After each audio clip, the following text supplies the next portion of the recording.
My mother looked me dead in the eye through the FaceTime screen and said my internal bleeding was inconvenient for her schedule because Taylor Swift was about to take the stage. She and my sister had VIP tickets that I paid for. My brother-in-law Tyler laughed in the background and told me to stop being a drama queen. As the paramedics loaded me into the ambulance, I realized my family did not love me. They only loved what I could provide for them. So while they enjoyed the Eras tour, I decided to erase their access to my bank accounts. By the time the encore was over, they were homeless, and I was finally free. Before I tell you how I destroyed their entitled little world, please let me know where you are watching from in the comments below. Hit like and subscribe if you have ever been the person everyone relies on until you are the one who needs help. My name is Sophia and I am 34 years old.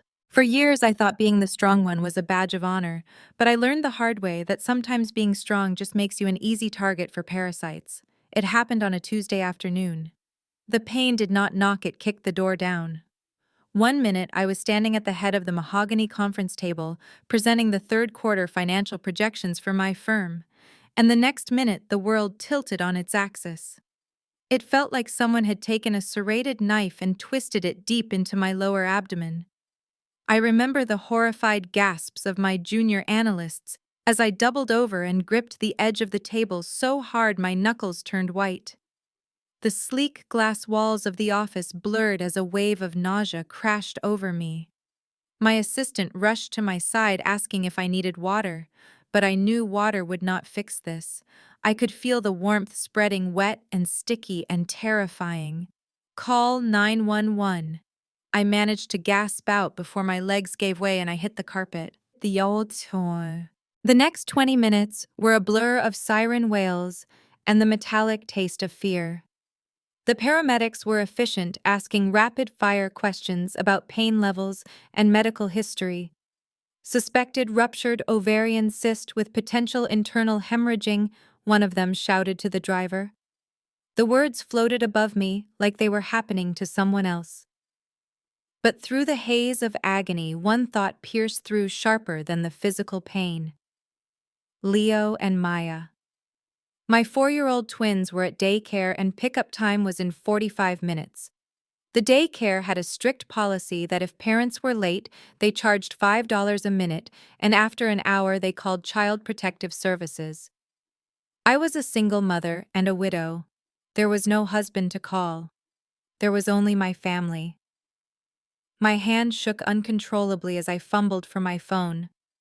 The screen was blurry, but I knew the number by heart. I called my mother, Brenda. She was my emergency contact. She was the grandmother to my children. Surely this was the moment she would step up. The phone rang and rang. Each ring felt like a hammer to my temple. Finally, she picked up, but before I could speak, a wall of noise assaulted my ears. It was the roar of a crowd and thumping bass. "Hello, Sophia? Speak up, I can barely hear you," my mother shouted. Her voice sounded annoyed, not concerned. "Mom, I am in an ambulance," I wheezed out, trying to keep my voice steady despite the tears streaming down my face. Something ruptured inside me. "They are taking me to emergency surgery. I need you to get the twins." There was a pause on the other end. Not a pause of shock, but a pause of hesitation. I heard her cover the microphone slightly, but I could still hear the conversation. She was talking to my sister Chloe. "She says she is in an ambulance and needs us to get the kids," my mother said. Then I heard Chloe's voice. The sister whose student loans I had paid off. The sister whose car I had bought. "Is she serious right now?" Chloe whined. "The opener is about to finish, and Taylor comes on in 20 minutes. If we leave now, we will get stuck in parking lot traffic and miss the entire first set. Tell her to figure it out." My heart shattered in my chest. The pain in my abdomen was excruciating, but this was worse. This was a cold, freezing sensation that started in my marrow. "Mom, please," I begged into the phone. "I might be bleeding internally. I cannot pick them up. I have nobody else." My mother came back on the line. "Listen, Sophia, do not be so dramatic. You always make a mountain out of a molehill. Remember last year when you had the flu and acted like you were dying? We have been planning this weekend for months. These are VIP floor seats. Do you know how much these cost? Yes, I knew exactly how much they cost because I was the one who paid for them. I had transferred $3,000 to Chloe's account as a birthday gift specifically for this experience. I had bought the tickets that were now being used as a reason to abandon me. Mom, the doctors say it is critical, I whispered, my strength fading. Then a male voice cut through the background noise. It was Tyler, my brother-in-law. His voice dripped with that arrogant condescension that always made my skin crawl. He was a man who had not held a steady job in 2 years, yet always had an opinion on how I lived my life. "Oh my God, Brenda, just hang up on her," Tyler sneered loud enough for me to hear clearly. "She is just jealous. She is not here with us. She probably just has bad cramps. Tell her to call an Uber for the kids and stop ruining the vibe. We are trying to have a family moment here, a family moment." The irony tasted like bile. I was the one paying for the roof over their heads. I was the one paying the lease on the truck Tyler drove. I was the family bank, but I was not considered family enough to be saved.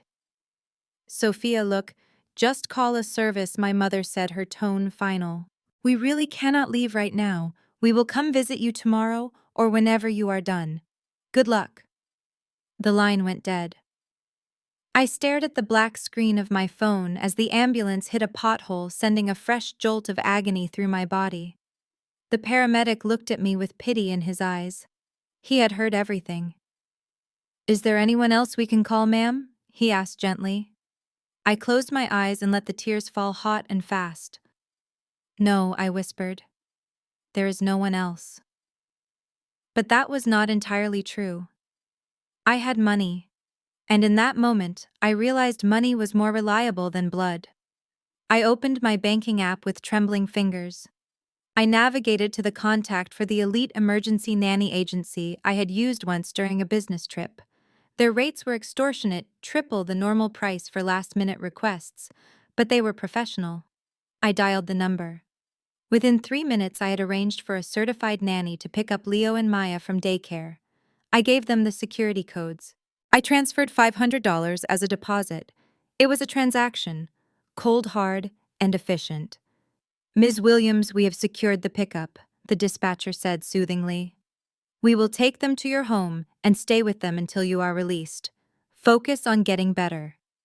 I hung up the phone as the ambulance doors burst open and the bright lights of the hospital emergency bay flooded my vision. Doctors and nurses swarmed around me, moving with urgency. I was being rushed into surgery alone. My parents were dancing. My sister was drinking champagne. My brother-in-law was laughing at my pain. As the anesthesiologist placed the mask over my face and told me to count backward from 10, I made a vow. I was going into this surgery a daughter and a sister. But if I woke up, I would be something else entirely. I would be a stranger to them. They wanted to enjoy the concert so badly they refused to help me save my children. Fine. I hoped they enjoyed every single second of it, because it was the most expensive concert they would ever attend. It was going to cost them everything. 10, 9, 8. The darkness took me. And in the darkness, I began to plan. When I woke up, the first thing I would ask for was not water or pain medication. I would ask for my laptop. It was time to close the Bank of Sophia, permanently. Waking up from anesthesia is not a peaceful drift into consciousness like they show in the movies. It was a violent clawing back to reality. My throat felt like I had swallowed broken glass, and my abdomen was on fire despite the heavy painkillers pumping through my veins. The rhythmic beeping of the heart monitor was the only sound in the sterile white room. I blinked, trying to clear the fog from my vision, waiting for a familiar face to materialize in the chair beside my bed. I expected to see my mother holding my hand, or at least looking concerned. I expected to see my father reading a newspaper or my sister Chloe pacing anxiously. But as the room came into focus, I realized the chair was empty. The visitor badge I had pre-authorized for them sat untouched on the bedside table. I was alone. A nurse bustled in, checking my vitals with practiced efficiency. She was an older woman with kind eyes, and she gave me a sympathetic smile that hurt more than the surgery. She asked if there was anyone she should call to let them know I was out of surgery. She told me that usually family is waiting in the lobby, but the waiting room was empty.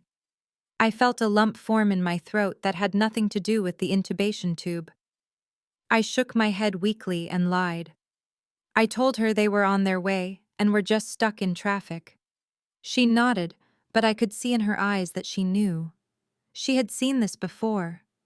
The patient who pays the bills but gets none of the love. She handed me my phone, which had been stored in a plastic bag with my personal effects, and told me to press the red button if the pain got worse.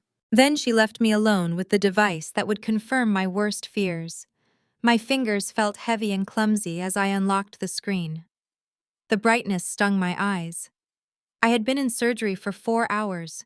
Surely there would be a missed call. A text message asking if I was alive. A voicemail from my mother saying she was worried. I opened my notifications center. It was empty of direct messages. Not a single text from Mom. Nothing from Dad. Nothing from Chloe. But my social media notifications were exploding. I had been tagged in 17 photos in the last 3 hours. I opened the app and my breath hitched in my chest. The first image that loaded was a high-definition selfie of my sister Chloe. She was beaming her face covered in glittery makeup, wearing a custom sequined jacket that I knew cost at least $500.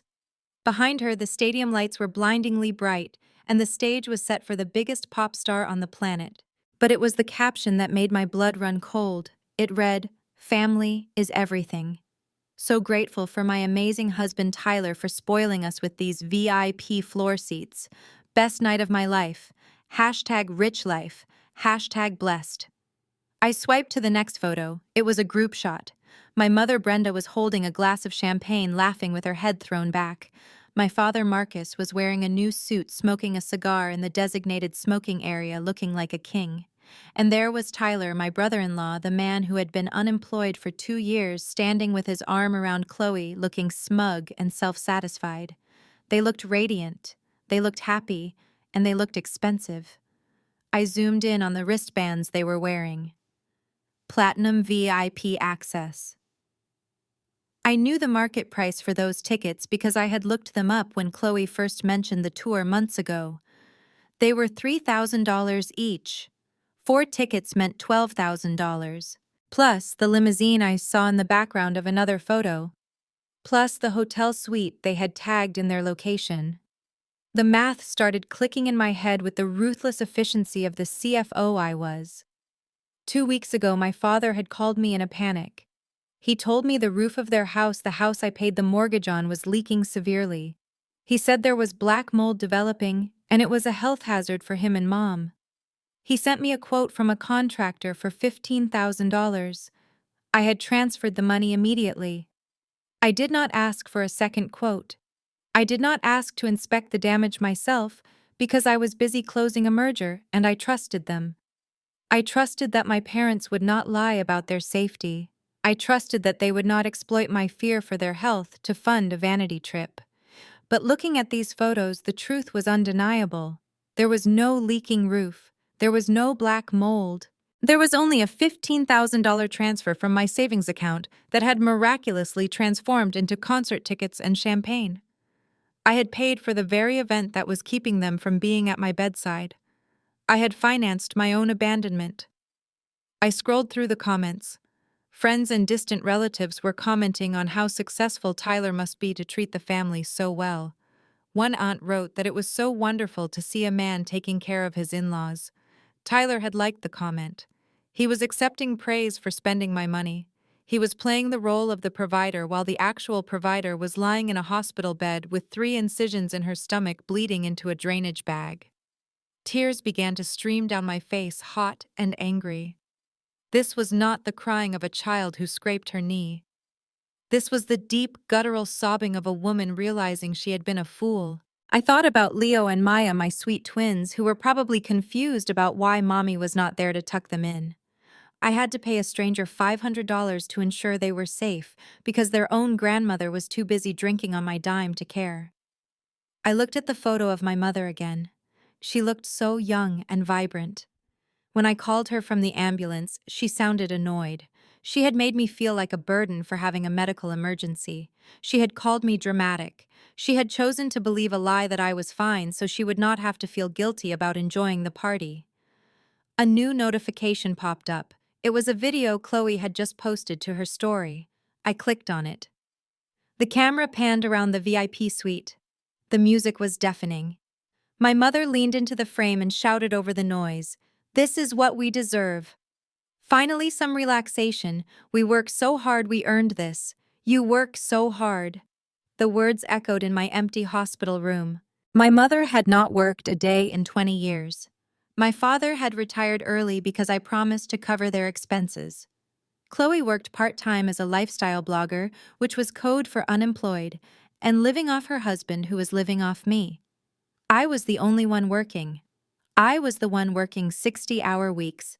I was the one missing school plays to secure bonuses. I was the one who had practically given myself an ulcer from stress, which likely contributed to my condition. And they were the ones spending the rewards.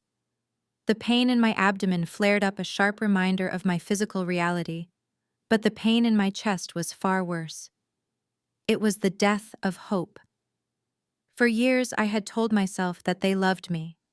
I told myself that they were just bad with money, and that I was helping them, because that is what families do.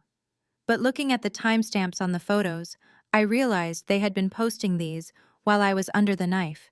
They did not know if I was alive or dead, and they did not care enough to pause the celebration. I wiped my face with the rough hospital sheet. The sadness was evaporating, replaced by a cold, hard clarity. It was a familiar feeling. It was the same feeling I got before a hostile boardroom takeover. It was the feeling of analyzing a failing asset and deciding to cut losses. My family was a failing asset. They were a liability I could no longer afford to carry. I opened my banking app. My hands were steady now. I navigated to the joint account I shared with my parents, the one I used to deposit their monthly allowance. I looked at the balance. It was significantly lower than it should have been. They had drained almost everything for this trip. I clicked on the transfer history: cash withdrawals, hotel charges, liquor store purchases. It was all there, a paper trail of their greed. I took a screenshot. Then I took another. I saved every photo from Instagram, every video, every comment where Tyler took credit for the wealth. I built a folder on my phone named Evidence. I lay back against the pillows, listening to the beep of the monitor. The nurse came back in to check on me. She saw the phone in my hand and the tears drying on my cheeks. "Did you get a hold of them, dear?" she asked gently. I looked at her, and for the first time in my life I spoke the absolute truth about my family, without making excuses for them. "No," I said, my voice raspy but firm. "They are busy. But it is okay. I have a lot of work to do." I did not mean work for my company. I meant the work of dismantling the life I had built for them. They wanted the rich life. They wanted to be VIPs. I hoped they enjoyed the view from those seats, because it was the last luxury they would ever experience on my dime. The ATM was officially out of order, and when the hangover hit them tomorrow morning, they would find that the Bank of Sofia had not just closed for the day. It had closed forever. I closed my eyes not to sleep, but to visualize the email I would write to my banker the moment the anesthesia wore off completely. It was going to be my masterpiece. The hospital room door creaked open, breaking the heavy silence that had settled over me since I put my phone away. I quickly wiped my eyes and adjusted the bed incline, trying to look less like a patient and more like a mother. Mrs. Higgins walked in first, pushing a double stroller with the practiced ease of a woman who had raised 5 children of her own. Behind the mesh netting, I saw 2 pairs of wide, anxious brown eyes. My heart leaped into my throat. Seeing my twins Leo and Maya was the only medicine that could actually numb the ache in my chest. Mrs. Higgins parked the stroller and unbuckled them, whispering that they needed to be gentle with Mommy. Maya reached me first. She buried her face in the side of the mattress, avoiding the tubes and wires with an instinct no 4-year-old should have to possess. I ran my fingers through her braided hair, smelling the familiar scent of strawberry shampoo and playground dust. Leo was slower. He stood by the foot of the bed, clutching his favorite stuffed dinosaur, his eyebrows knitted together in a frown that looked too serious for his small face. I waved him over and he climbed up carefully, sitting by my legs. Mrs. Higgins stood by the door, her hands clasped respectfully. She told me they had eaten dinner and finished their homework. She said they were angels, but I could tell by the shadows under her eyes that it had been a long night. I thanked her profusely, my voice trembling slightly. I told her I would transfer the payment immediately plus a bonus. She waved me off, saying we could discuss business later and that she would wait in the cafeteria to give us some privacy. As the door clicked shut behind her, the room felt smaller and more intimate. Leo looked at me, his fingers twisting the tail of his dinosaur. He took a deep breath the way he always did before asking a big question. "Mommy, why did Grandma not come? She promised she would pick us up." We waited by the big blue gate for a long time. "Ms. Jenny said you called a special nanny, but Grandma said she was coming. Did we do something bad?" The question hit me harder than the surgeon's scalpel. It sliced through every defense I had built up over the last few hours. I looked at my son, deeply hurt by the rejection of the one person who was supposed to adore him. I wanted to tell him the truth. I wanted to scream that his grandmother chose a concert over him. I wanted to tell him that she was selfish and cruel and that he deserved better. But I looked at his innocent face, and I knew I could not shatter his world just yet. I had to absorb the pain so he did not have to. I forced a smile onto my face, ignoring the pull of my stitches. "Oh, sweetie, no. You did nothing wrong. You and Maya are the best children in the whole world. Grandma is just very busy. She had to go on a sudden work trip. It was a big emergency for her job and she felt terrible that she could not come. She loves you both so much, but sometimes adults have to do boring work things." Maya lifted her head. "Is she working with Taylor Swift?" I saw Auntie Chloe post a picture on her phone. I froze. Of course. Even my 4-year-olds were not immune to the digital footprint of my family's betrayal. I swallowed the lump in my throat. "Yes, baby. She is working at the concert. It is a very big job." Leo seemed to accept this. He nodded slowly, the tension leaving his small shoulders. "Okay. I just thought she forgot us." "She would never forget you," I lied. The words tasted like ash in my mouth. I was protecting their image of her, but in doing so I was gaslighting myself. I was perpetuating the myth that we were a normal, loving family. But as I held my children, feeling their warmth and their unconditional love, I realized that I was the only one holding this myth together. Mrs. Higgins took them home an hour later, promising to bring them back the next day. The room felt colder once they left. I lay in the darkness, listening to the hospital sounds and waiting. I waited for 2 whole days. I waited through the post-operative checks. I waited through the transition to solid foods. I waited while the nurses looked at me with pity because my room was the only one without flowers or balloons. Finally, on the evening of the 3rd day, my phone rang. The screen flashed, "Mom." My pulse spiked, not with excitement, but with a sickening dread. I took a deep breath and answered, putting the phone on speaker. "Sophia, are you home yet?" Her voice was loud and raspy, the distinct sound of someone who had spent the weekend screaming and drinking. "No, Mom, I am still in the hospital. I had surgery, remember." There was a huff of breath on the other end. "Well, you do not have to sound so hostile. We just got back. The traffic was a nightmare. I am exhausted. My feet are killing me from those heels. You have no idea how hard it is to stand for 4 hours." I stared at the ceiling, counting the cracks in the tiles. "I am sorry your feet hurt, Mom.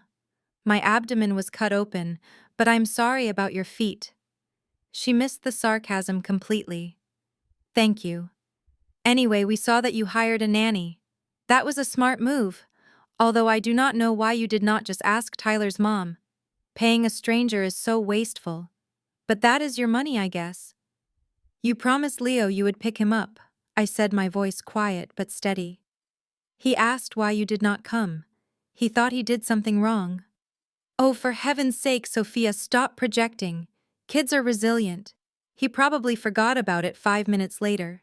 You always make everything so heavy. You know you really ruined the vibe of the trip. Every time my phone buzzed, I was afraid it was you calling with more drama.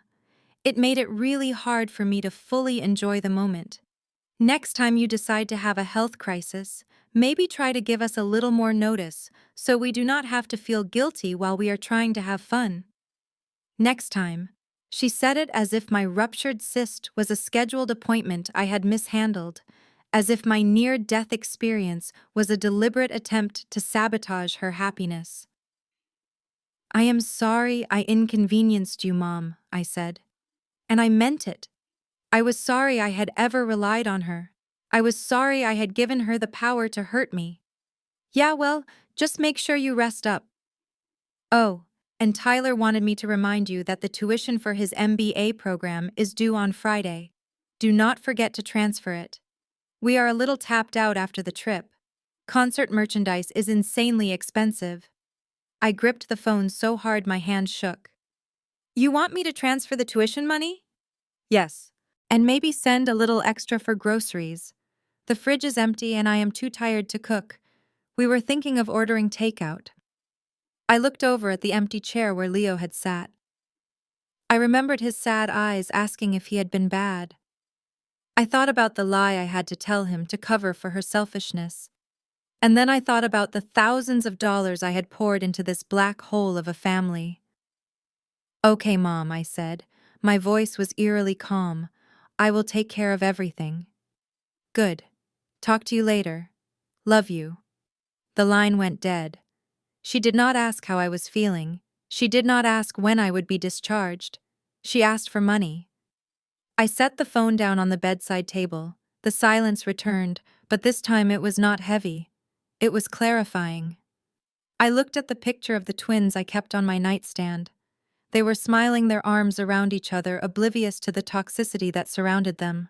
I had spent my whole life trying to buy my family's love, hoping that if I gave enough, paid enough, and sacrificed enough, they would finally see me. But they did not see me. They only saw a resource. And by enabling them, I was teaching my children that love was transactional. I was teaching Leo and Maya that it was okay to be treated like an option rather than a priority, no more. The words were a whisper, but they carried the weight of a judge's gavel. I closed my eyes, and for the first time in days I did not cry. I felt a cold resolve settle over me like a suit of armor. I would transfer the money all right. I would transfer every single cent out of the joint accounts. I would transfer the titles of the cars. I would transfer the ownership of the house. I looked at my children's photo one last time. This is for you, I promised them. Grandma broke her promise to you, but I will never break mine. I am going to cut the rot out of our lives, even if it means we stand alone. This was the last time they would ever make my son cry. The surgery removed the physical cyst, but the real operation was just beginning. And unlike the doctors, I would not be using anesthesia. I wanted them to feel everything. The ride home from the hospital was quiet. I sat in the back of the hired town car, watching the city skyline fade into the rearview mirror. My abdomen throbbed with every bump in the road, but for the first time in years, my mind was clear. When the car pulled up to the gates of my community, the security guard waved me through with a smile. I rolled down the window and asked him to stop. His name was Marcus, and he had worked the gate for 3 years. I handed him a list of 4 names: my mother, my father, my sister Chloe, and my brother-in-law Tyler. I told him that under no circumstances were these individuals allowed past the gate. I told him that if they tried to enter, he was to call the police immediately, not me. Marcus looked at the list and then at my pale face. He nodded solemnly and said, "Consider it done, Ms. Williams." Walking into my empty house felt different this time. It usually felt lonely, but today it felt like a fortress. The first thing I did after settling into the recliner in the living room was open the smart home app on my phone. For the last 5 years, the code to my front door had been my mother's birthday. It was a symbol of how open my life was to them. They could come and go as they pleased, raiding my fridge, using my pool, and taking my wine. I tapped the screen and deleted the user profiles. I changed the master code to the date my twins were born. The electronic lock on the front door chirped a confirmation sound. It was the sound of a bridge burning. I spent the next 2 days in a bubble of silence. Mrs. Higgins brought the twins home in the evenings, and we ate dinner on the floor of the living room watching cartoons. I turned off my phone notifications and focused on healing, but the world outside was getting impatient. The first crack in the silence came on Wednesday morning. I was sipping herbal tea when my phone lit up with a text from Chloe. I didn't open it immediately. I let it sit there on the lock screen. The preview read, "Hey sis, hope you are feeling better. By the way, Henry's private school tuition is due tomorrow. The bursar just emailed me a reminder. Can you transfer the $3,000 today so I do not get a late fee? Thanks, love you." I stared at the message. There was no apology. No question about my surgery or recovery. Just a demand for money wrapped in a casual greeting. She assumed the Bank of Sofia was open for business as usual. She assumed that my silence over the last few days was just me sulking, and that I would eventually cave because I always did. I loved my nephew Henry. He was an innocent child caught in the crossfire of his parents' incompetence. But I knew that if I paid this tuition, I would be enabling them for another month.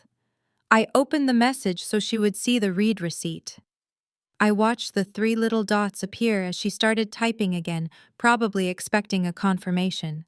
I did not type back. I set the phone down and went to the kitchen to pour another cup of tea. 10 minutes later, the phone rang. It was Tyler. Of course it was Tyler. When Chloe couldn't manipulate me, she sent her husband to intimidate me. I let it ring until it went to voicemail. He called again immediately, and again. On the 4th attempt, I answered, but I did not say hello. I just listened. "Sophia, what is your problem?" Tyler's voice boomed through the speaker.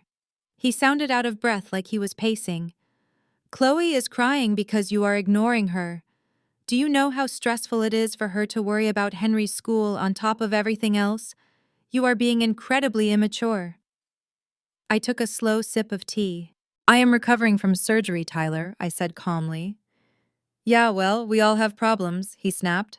"Look, I know you are mad about the concert thing. But you need to grow up.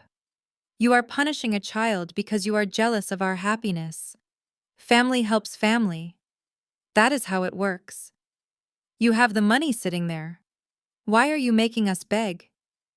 It is pathetic." He called me pathetic.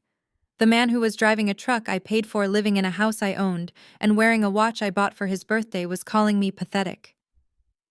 "I am not making you beg, Tyler," I said, my voice ice cold. "I am making you responsible." I hung up before he could respond. Then I went to his contact info and scrolled down to the bottom. I pressed block caller. I did the same for Chloe. I did the same for my parents. The silence that followed was heavy, but it was mine. I opened my laptop and clicked on the Zoom link I had set up earlier. A minute later, the face of Robert Henderson, my estate attorney, appeared on the screen. Robert was a shark in a suit, a man who charged $600 an hour and was worth every penny. He looked at me with concern, noting my pale complexion, but he was professional enough to get straight to business. "Good morning, Sophia," he said. "I received your email.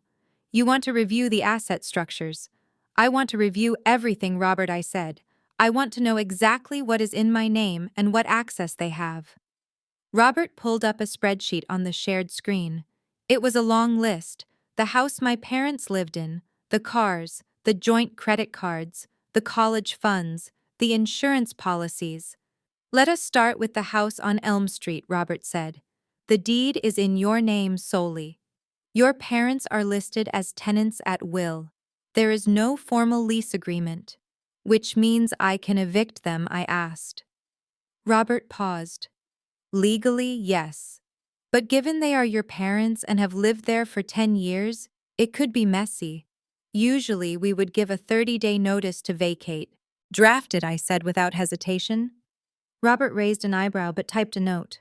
Okay, next are the credit cards. You have 3 platinum accounts with 4 authorized users: your mother, your father, your sister, and your brother-in-law. The current outstanding balance across all cards is $42,000. I felt a sharp pain in my stomach. 42,000. That was mostly from the last month. The concert tickets, the hotel, the shopping spree. Cancel them, I said. Close the accounts entirely. I will pay off the balance to preserve my credit score, but I want the cards deactivated today. Done, Robert said. Now about the trust fund for your nephew Henry. You are the sole trustee. Freeze it, I said. I will not have my money used to buy designer clothes for Chloe while she claims it is for Henry. I will set up a direct payment to the school if and when I decide to, but for now, cut off the access. We went down the list item by item. Every click of Robert's mouse was a severance of a cord that had been strangling me for years. We stripped away the supplementary cards. We revoked the power of attorney I had given my father in case of emergency. We removed them as beneficiaries on my life insurance policy and replaced them with a trust for Leo and Maya. By the end of the hour, I was exhausted, but I felt lighter. I had just dismantled the financial ecosystem that sustained my family's lifestyle. I knew the fallout would be nuclear. I knew that when those cards got declined and when that eviction notice arrived, they would come for me with pitchforks. But looking at the empty Zoom screen after Robert signed off, I realized something important. They could not hurt me anymore. They had already done the worst thing possible by abandoning me. Everything that happened next was just consequences. I closed my laptop and looked out the window. A delivery truck was pulling up to the neighbor's house. Life was going on. I picked up my phone and saw a notification from the bank app. Credit card ending in 4589 reported lost or stolen. Account closed. It was done. The first domino had fallen. Now I just had to sit back and wait for the crash. The first notification arrived at exactly 2 in the afternoon on a Tuesday. I was sitting in my home office reviewing quarterly reports for a client, but my eyes kept drifting to the second monitor where I had my personal banking dashboard open. It was a strange feeling waiting for a disaster you had personally engineered. It felt like watching a storm front roll in, knowing you were the one who summoned the clouds. The notification was a simple red banner that popped up on the screen. Transaction declined. Merchant Serenity Day Spa. Amount $560. I leaned back in my chair and took a slow sip of coffee. I knew exactly where my mother was. Every Tuesday she went to Serenity with her group of friends, whom she called the Golden Ladies. They were a circle of retired or semi-retired women who spent their afternoons gossiping about their children and comparing handbags. For years my mother had been the queen bee of this group, not because she had her own wealth, but because she had access to mine. She would treat them to treatments, or buy the round of mimosas afterward, always waving my platinum card with a casual air of abundance.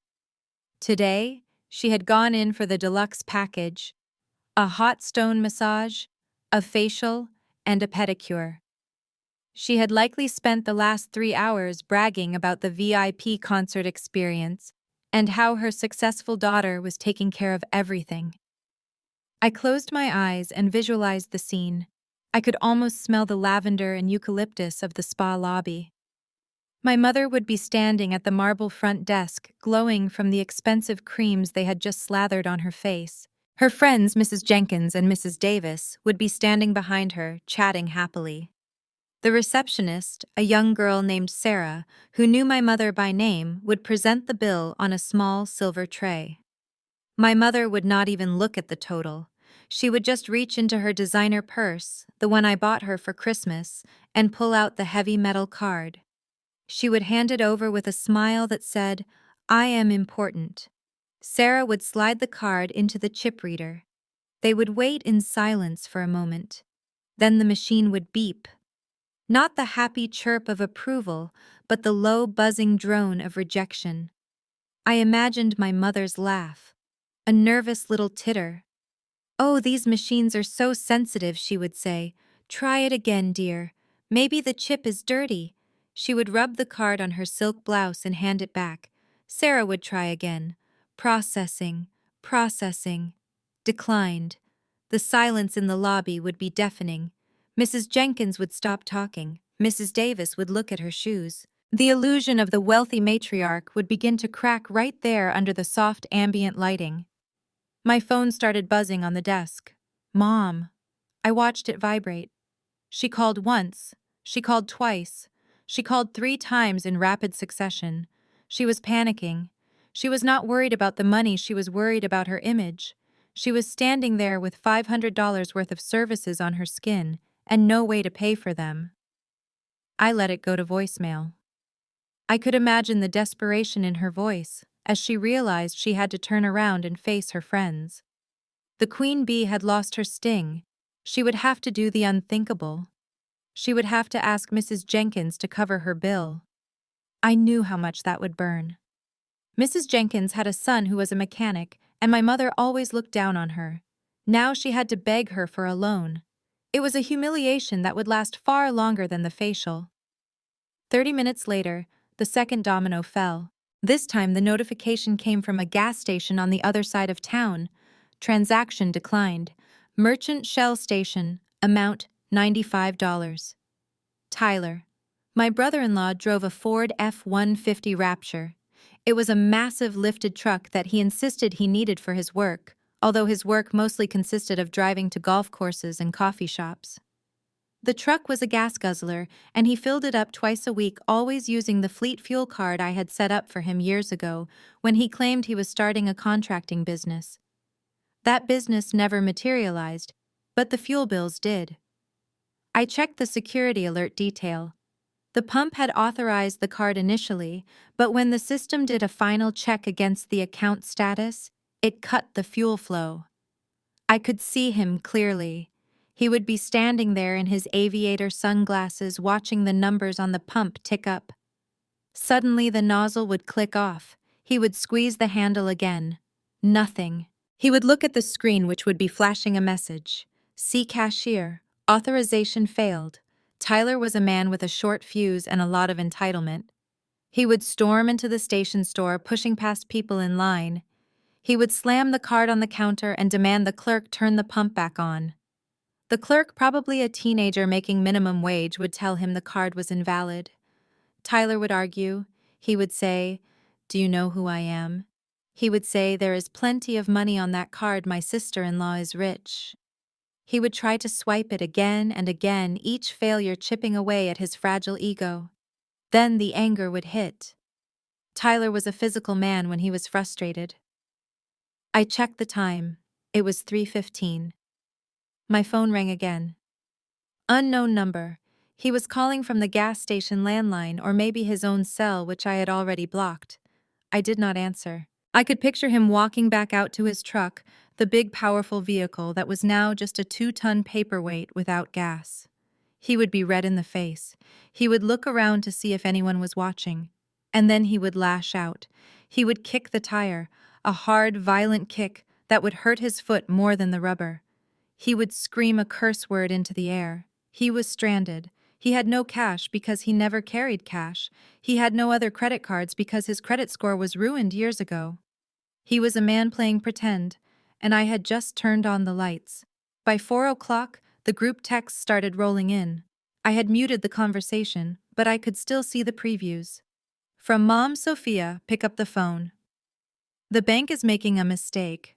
My card isn't working, and I had to borrow money from Linda. It was so embarrassing. Call the bank immediately and fix this. From Tyler. Hey, your stupid gas card is broken. I am stuck at the Shell on Main. Send me some cash via Zelle right now so I can leave. This is ridiculous. You need to fire your accountant. From Chloe. Why is everyone's card acting up? I tried to order lunch and it said invalid payment method. Sophia, are you there? This is not funny. They were in chaos. But the most interesting thing was their reaction. Not a single one of them thought for a second that I had done this on purpose. Their narcissism was a shield. In their minds, I existed to serve them. The idea that the servant would lock the master out of the house was inconceivable. They thought it was a glitch, A technical error, a bank mix-up. They thought I was sitting at home frantically trying to fix it for them. They had no idea that I was sitting here drinking coffee and smiling. They thought this was a temporary inconvenience. They did not know it was an eviction notice for their entire lifestyle. I opened the folder on my computer labeled Phase 2. The decline of the credit cards was just the opening shot. It was the warning siren. Tonight, when they all gathered at my parents' house to complain about their bad luck and blame the banking system, the real blow would land. I had scheduled an email to be sent to my father at 6 p.m. It was a notification from the power company. The auto-pay for the electricity at their house had been canceled. And there was an overdue balance I had allowed to accumulate over the last month while I was in the hospital. I watched the sun begin to dip lower in the sky, casting long shadows across my lawn. For the first time in years, I felt a sense of peace. I was no longer the daughter who couldn't do enough. I was the stranger who did nothing. And watching them flail in the shallow water of their own incompetence was the most satisfying thing I had ever witnessed.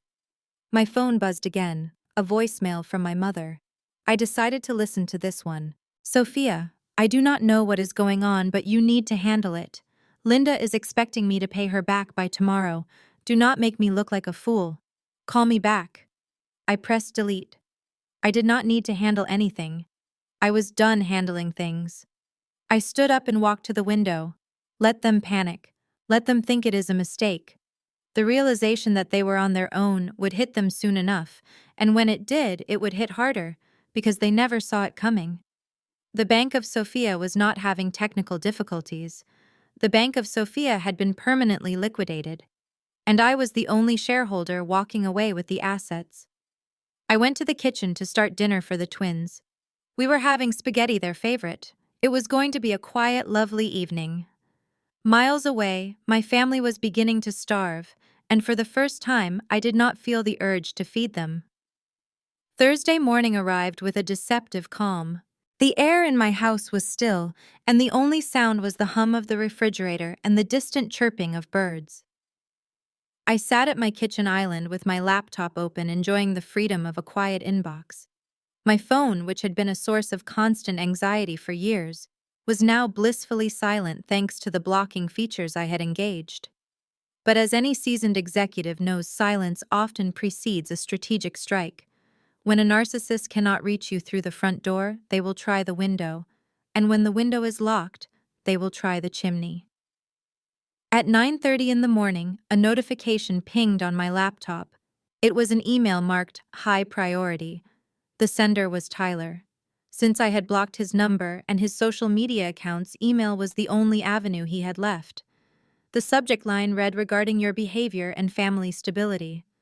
I almost laughed out loud.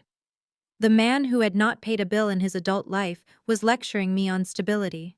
I took a sip of my coffee and clicked open the message. It was not a note. It was a manifesto.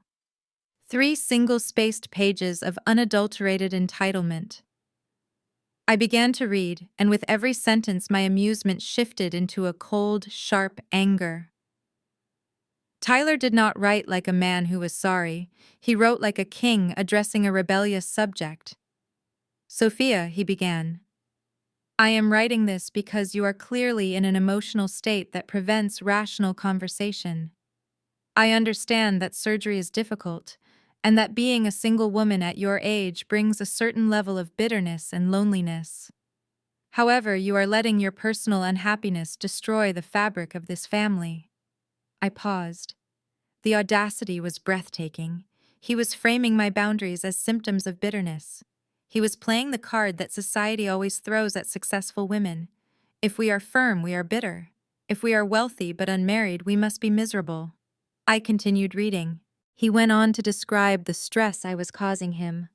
As the man of the house, he wrote, I carry the burden of leading this family. I have to ensure that Chloe is happy and that your parents are taken care of. You do not understand the pressure of being a provider, Sophia. You write checks, but you do not carry the emotional weight of leadership.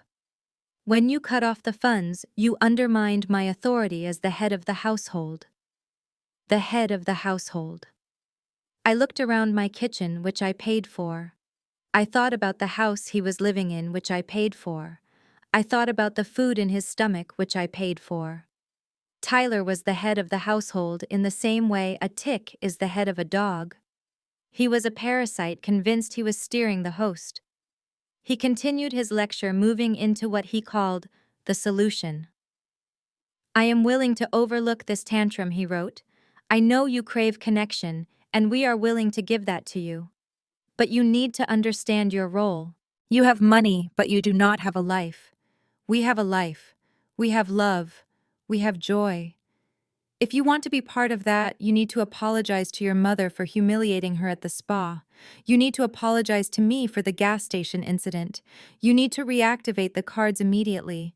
If you do this by noon today, I will convince your parents to forgive you. We can go back to normal. Do not throw away the only people who tolerate you. Tolerate me. The word hung in the air. For a decade, I had funded their vacations, their cars, their homes, and their wardrobes.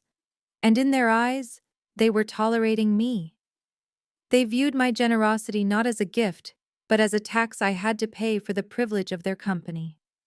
Tyler honestly believed that he was the prize and I was the lucky spectator. He ended the email with a final veiled threat. If you do not fix this, I will have to take steps to protect my family from your toxic influence. We will cut you off completely, and you will die alone in that big, empty house. Think about it, Sophia. Money cannot hug you at night. I sat back in my chair. My hands were not shaking. My heart was not racing. I felt a supreme sense of clarity. Tyler had made a fatal error. He assumed that because I was a woman and because I was black, and because I loved my family, I would be susceptible to his patriarchal bullying. He thought he could mansplain my own life to me. He thought he could use my singleness as a weapon. He forgot that I negotiated million-dollar contracts with men far more powerful and intimidating than him every single day. I looked at the clock. It was 10:15. He wanted an answer by noon. I would give him an answer, but it would not be the one he expected. I hit reply, but I did not type a message to Tyler. Instead, I clicked forward. I typed in the email address of the repossession department at the bank, where I held the lease on the Ford F-150 Raptor. The truck that Tyler drove, the truck that he called his beast, the truck that was the physical manifestation of his fragile masculinity. For years I had let him drive it. The lease was in my name because his credit score was in the double digits. I paid the monthly note. I paid the insurance. He just drove it and posted pictures of it on Instagram with captions about grinding and hustling. I typed a quick message to the asset management team, to whom it may concern. I am the leaseholder for the Ford Raptor with license plate TYLER1. I am voluntarily surrendering this vehicle effective immediately. The current driver is unauthorized and has refused to return the keys. The vehicle is located at the following address. Please expedite the recovery. I authorize you to enter the driveway to retrieve the asset. I attached a copy of the lease agreement proving I was the sole owner. Then I forwarded the email to my personal attorney Robert with a note. Robert, please draft a formal response to Tyler. Do not address his personal insults. Simply inform him that the vehicle he is driving is being surrendered and that any attempt to hide it or damage it will result in criminal charges for grand theft auto. Also, please inform him that his residency at my property is currently under review and any further harassment via email will be added to the file for the restraining order. I hit send. I imagined Tyler sitting in my parents' living room right now, checking his phone, waiting for my apology. He was probably telling Chloe that he had handled it. He was probably puffing his chest out, telling my father that women just need a firm hand. He had no idea that a flatbed tow truck was currently being dispatched to his location. He wanted to talk about the burden of being a provider. Well, today he was going to learn what happens when the real provider goes on strike. He loved that truck more than he loved his wife. It was his identity. It was how he projected power to the world. Without it, he was just a man in a borrowed house with no job and no ride. I closed my laptop and stood up.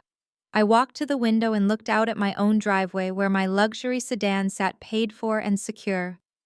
Tyler was right about one thing. Money cannot hug you at night, but money can buy you safety, money can buy you peace, and money can buy the services of a very efficient tow truck driver. I decided I would go for a swim in my pool. The water would be cool and refreshing. I would float on my back and look at the sky, and while I was floating, Tyler would be hearing the beep beep beep of a truck backing into his driveway. He would run out screaming. He would try to use his white male privilege to intimidate the driver.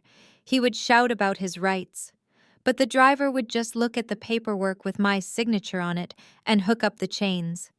Tyler wanted to be the man of the house. Today, he was going to be the man on the sidewalk watching his ego being towed away to the impound lot. And the best part was, I didn't even have to say a word to him. My silence was not surrender. My silence was the sound of the gavel coming down.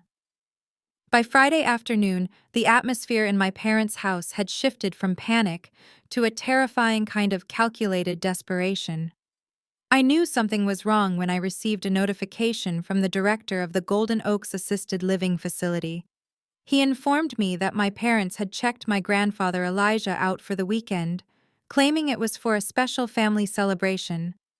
I had paid the deposit for the facility, and I was the primary contact, but legally my father still held partial guardianship, which allowed him to take Grandpa out for short periods.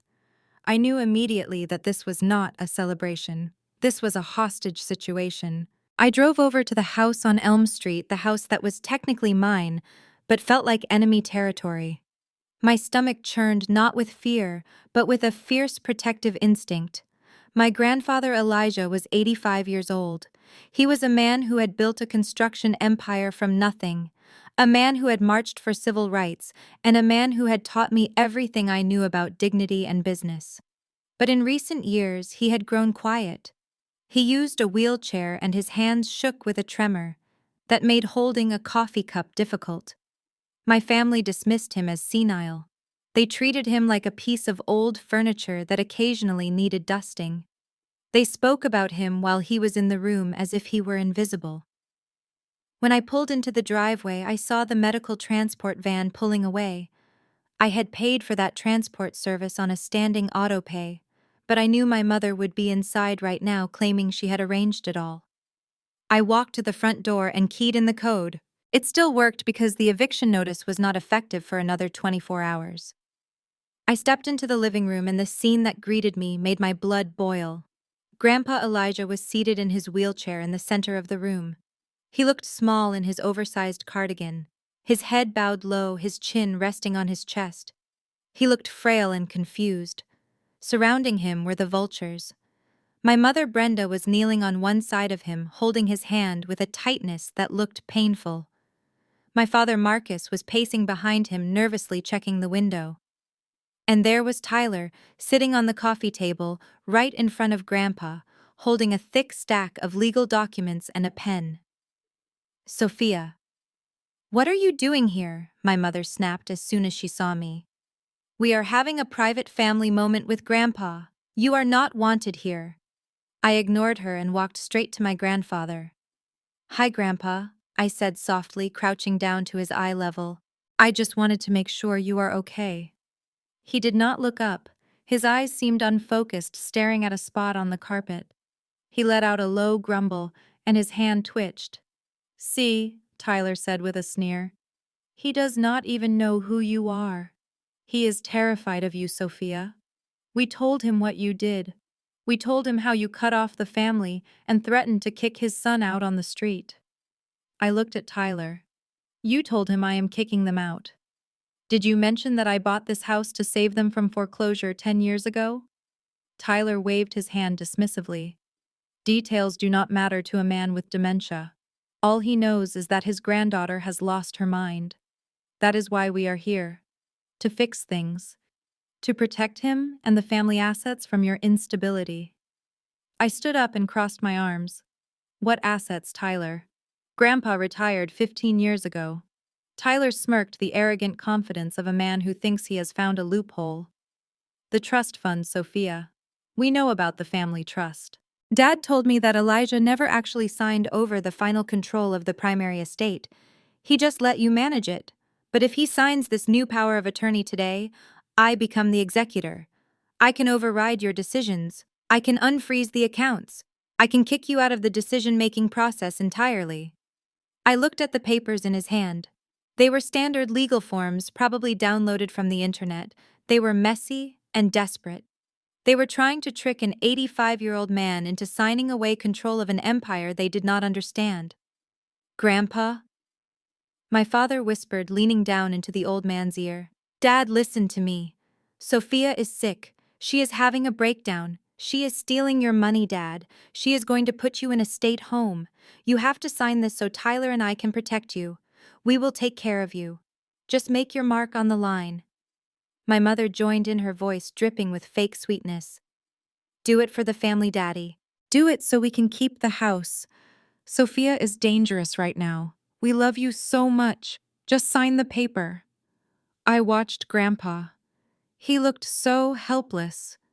His head bobbed up and down, slowly mimicking the nod of a compliant child. His mouth hung open slightly. To anyone else, he looked like a man whose mind had completely vacated the premises. Tyler uncapped the pen and forced it into Grandpa's trembling hand. He guided the hand toward the signature line. Right here, Pops Tyler said loudly, as if Grandpa was deaf. Just an X is fine. We have witnesses. Chloe is recording it. I looked over and saw Chloe in the corner holding her phone up, filming the entire thing. They were building their case. They wanted proof that Elijah freely signed over his rights to save his family from his evil granddaughter. I felt a surge of panic. If he signed that, it would cause a legal nightmare. Even if I could prove later that he was incompetent, it would tie up the assets in court for months. It would stop the eviction. It would give them the lifeline they desperately needed. Stop, I said, stepping forward. He does not know what he is signing. This is elder abuse. Shut up, Sophia, Tyler barked. He knows exactly what he is doing. He is choosing us. He is choosing family over money. I looked at Grandpa again. He was holding the pen, hovering over the paper. His hand was shaking violently. My father was practically drooling with anticipation. My mother was holding her breath. Then suddenly Grandpa stopped shaking. For a split second his hand became rock steady. He lifted his head just an inch. He did not look at Tyler. He did not look at my parents. He looked past Tyler's shoulder directly at me. And then he winked. It was not a twitch. It was not a spasm. It was a deliberate, sharp, slow wink of his left eye. A signal. A memory flashed through my mind. I was 7 years old, sitting in Grandpa's office while he negotiated a deal with a difficult contractor. The contractor was shouting, trying to intimidate him. Grandpa had looked at me and winked, just before he calmly destroyed the man's arguments with a single clause in the contract. The wink meant play along. The wink meant I am 5 steps ahead of them. The wink meant the lion is just pretending to be asleep. I felt a rush of relief so intense it nearly made my knees buckle. He was not senile. He was not confused. He was putting on the performance of a lifetime. I masked my expression instantly. I stepped back and let out a defeated sigh. Fine, I said, my voice trembling with fake resignation. If that is what he wants? If he trusts you, Tyler, then let him sign. Tyler beamed, looking at Chloe's camera with triumph. See, she admits it. Go ahead, Pops, sign it. Grandpa let out a long, groaning sound. He moved the pen toward the paper. He pressed the tip down. My parents leaned in, their eyes wide with greed.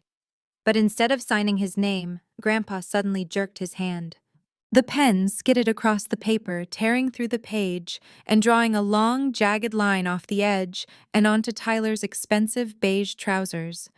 Oops, Tyler yelled, jumping back as the ink stained his pants. Grandpa dropped the pen. He let his head fall back onto his chest and started muttering nonsense words. Bibble, babble, blue. No soup today. No soup. My mother looked horrified. Oh God, he ruined the form. He is useless, Tyler hissed, wiping at his pants. He is completely gone. He cannot even hold a pen. Give me another copy, my father demanded. We will guide his hand this time. Hand over hand. It is legal if we help him. They scrambled to find another document. They were so focused on the ink and the paper and their own frustration that they did not see what I saw. I saw the corner of Grandpa's mouth twitch upward into a microscopic smile. He was stalling. He was playing them. He knew exactly who was in the room and he knew exactly what they wanted. I checked my watch. It was 4:45. The courts closed at 5. Even if they got a signature now, they could not file it until Monday. And the eviction notice took effect at midnight tonight. Grandpa had just bought me the weekend. I looked at the chaotic scene before me. My family frantically trying to force a pen into the hand of a man who was smarter than all of them combined. They thought they were manipulating a victim. They had no idea they were sitting at the table with the grandmaster of the game. I will leave you to it, I said, turning to the door. I cannot watch this. Good riddance, my mother shouted without looking up. I walked out of the house and into the fresh air. I got into my car and sat there for a moment laughing quietly. A tear rolled down my cheek, but it was a tear of gratitude. I was not alone. I had never been alone.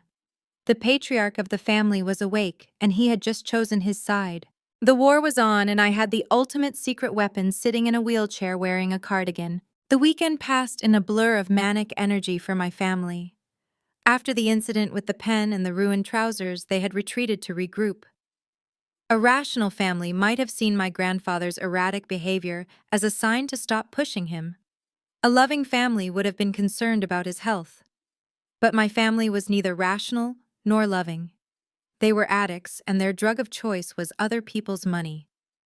To them, the ink stain on Tyler's pants was just a minor setback in a war they were convinced they were winning. They believed Grandpa was senile and pliable. They believed I was mentally unstable and isolated. And most dangerously, they believed that by Monday morning they would be the new kings and queens of the Williams estate. I spent Saturday and Sunday in the quiet sanctuary of my home, monitoring their descent into madness from afar. It was fascinating to watch. It was like observing a group of people buying champagne on a credit card that had already been canceled. Tyler was the first to show his hand. On Saturday afternoon, my phone alerted me to a series of inquiries on my professional LinkedIn profile. Tyler had updated his own profile. Under current employment, he had listed himself as Chief Executive Officer of Williams Holdings. There was no such company. It was a phantom entity he had invented in his mind to house the assets he thought he was about to steal.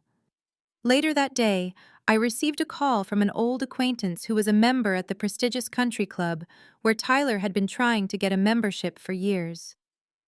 My friend told me that Tyler was at the clubhouse buying rounds of drinks for strangers. He was loud and boasting to anyone who would listen. He was telling people that he was taking over his wife's family business because the current leadership was incompetent. He told a table of real estate developers that he would soon be listing prime commercial land for development. He was referring to the land my grandfather had bought 50 years ago, the land Grandpa intended to turn into a community park. Tyler was selling off my grandfather's legacy before the ink was even dry on the forgery he planned to commit. I thanked my friend for the information and hung up. I did not feel anger anymore. I felt a cold, clinical detachment. Tyler was digging a grave so deep he would never be able to climb out of it. He was destroying his reputation in real time, promising deals he could not deliver, and spending money he did not have. Then there was Chloe. If Tyler was greedy, Chloe was delusional.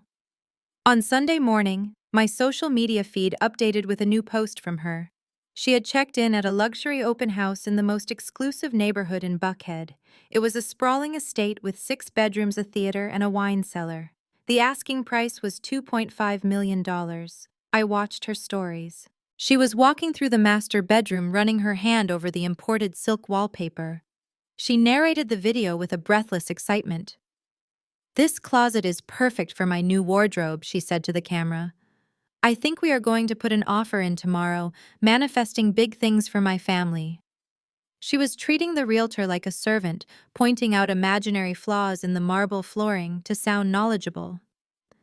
She talked about knocking down walls and redoing the landscaping. She was mentally moving into a mansion while her husband was driving a truck that was currently sitting in an impound lot. They were living in a fantasy world constructed entirely of entitlement and lies. But the centerpiece of their delusion was the document itself.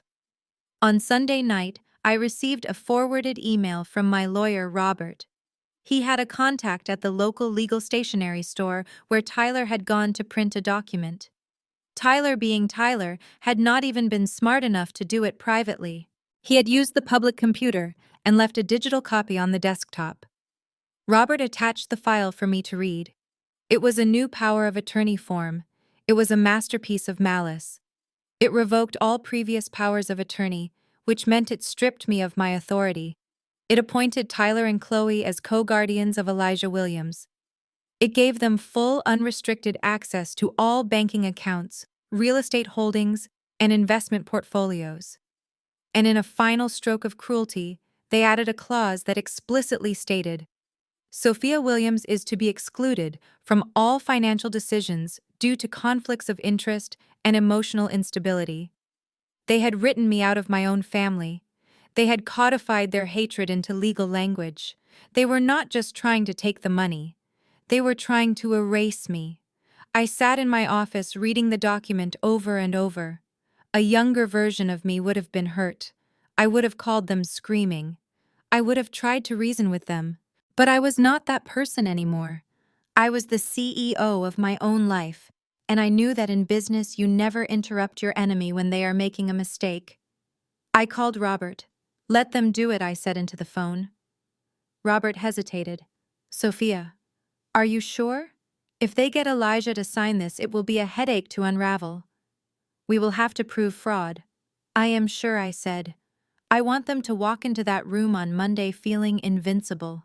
I want them to present that paper. I want them to think they have won. Because the higher they climb, the harder they fall. And I want them to fall from the greatest height possible. I looked at the calendar.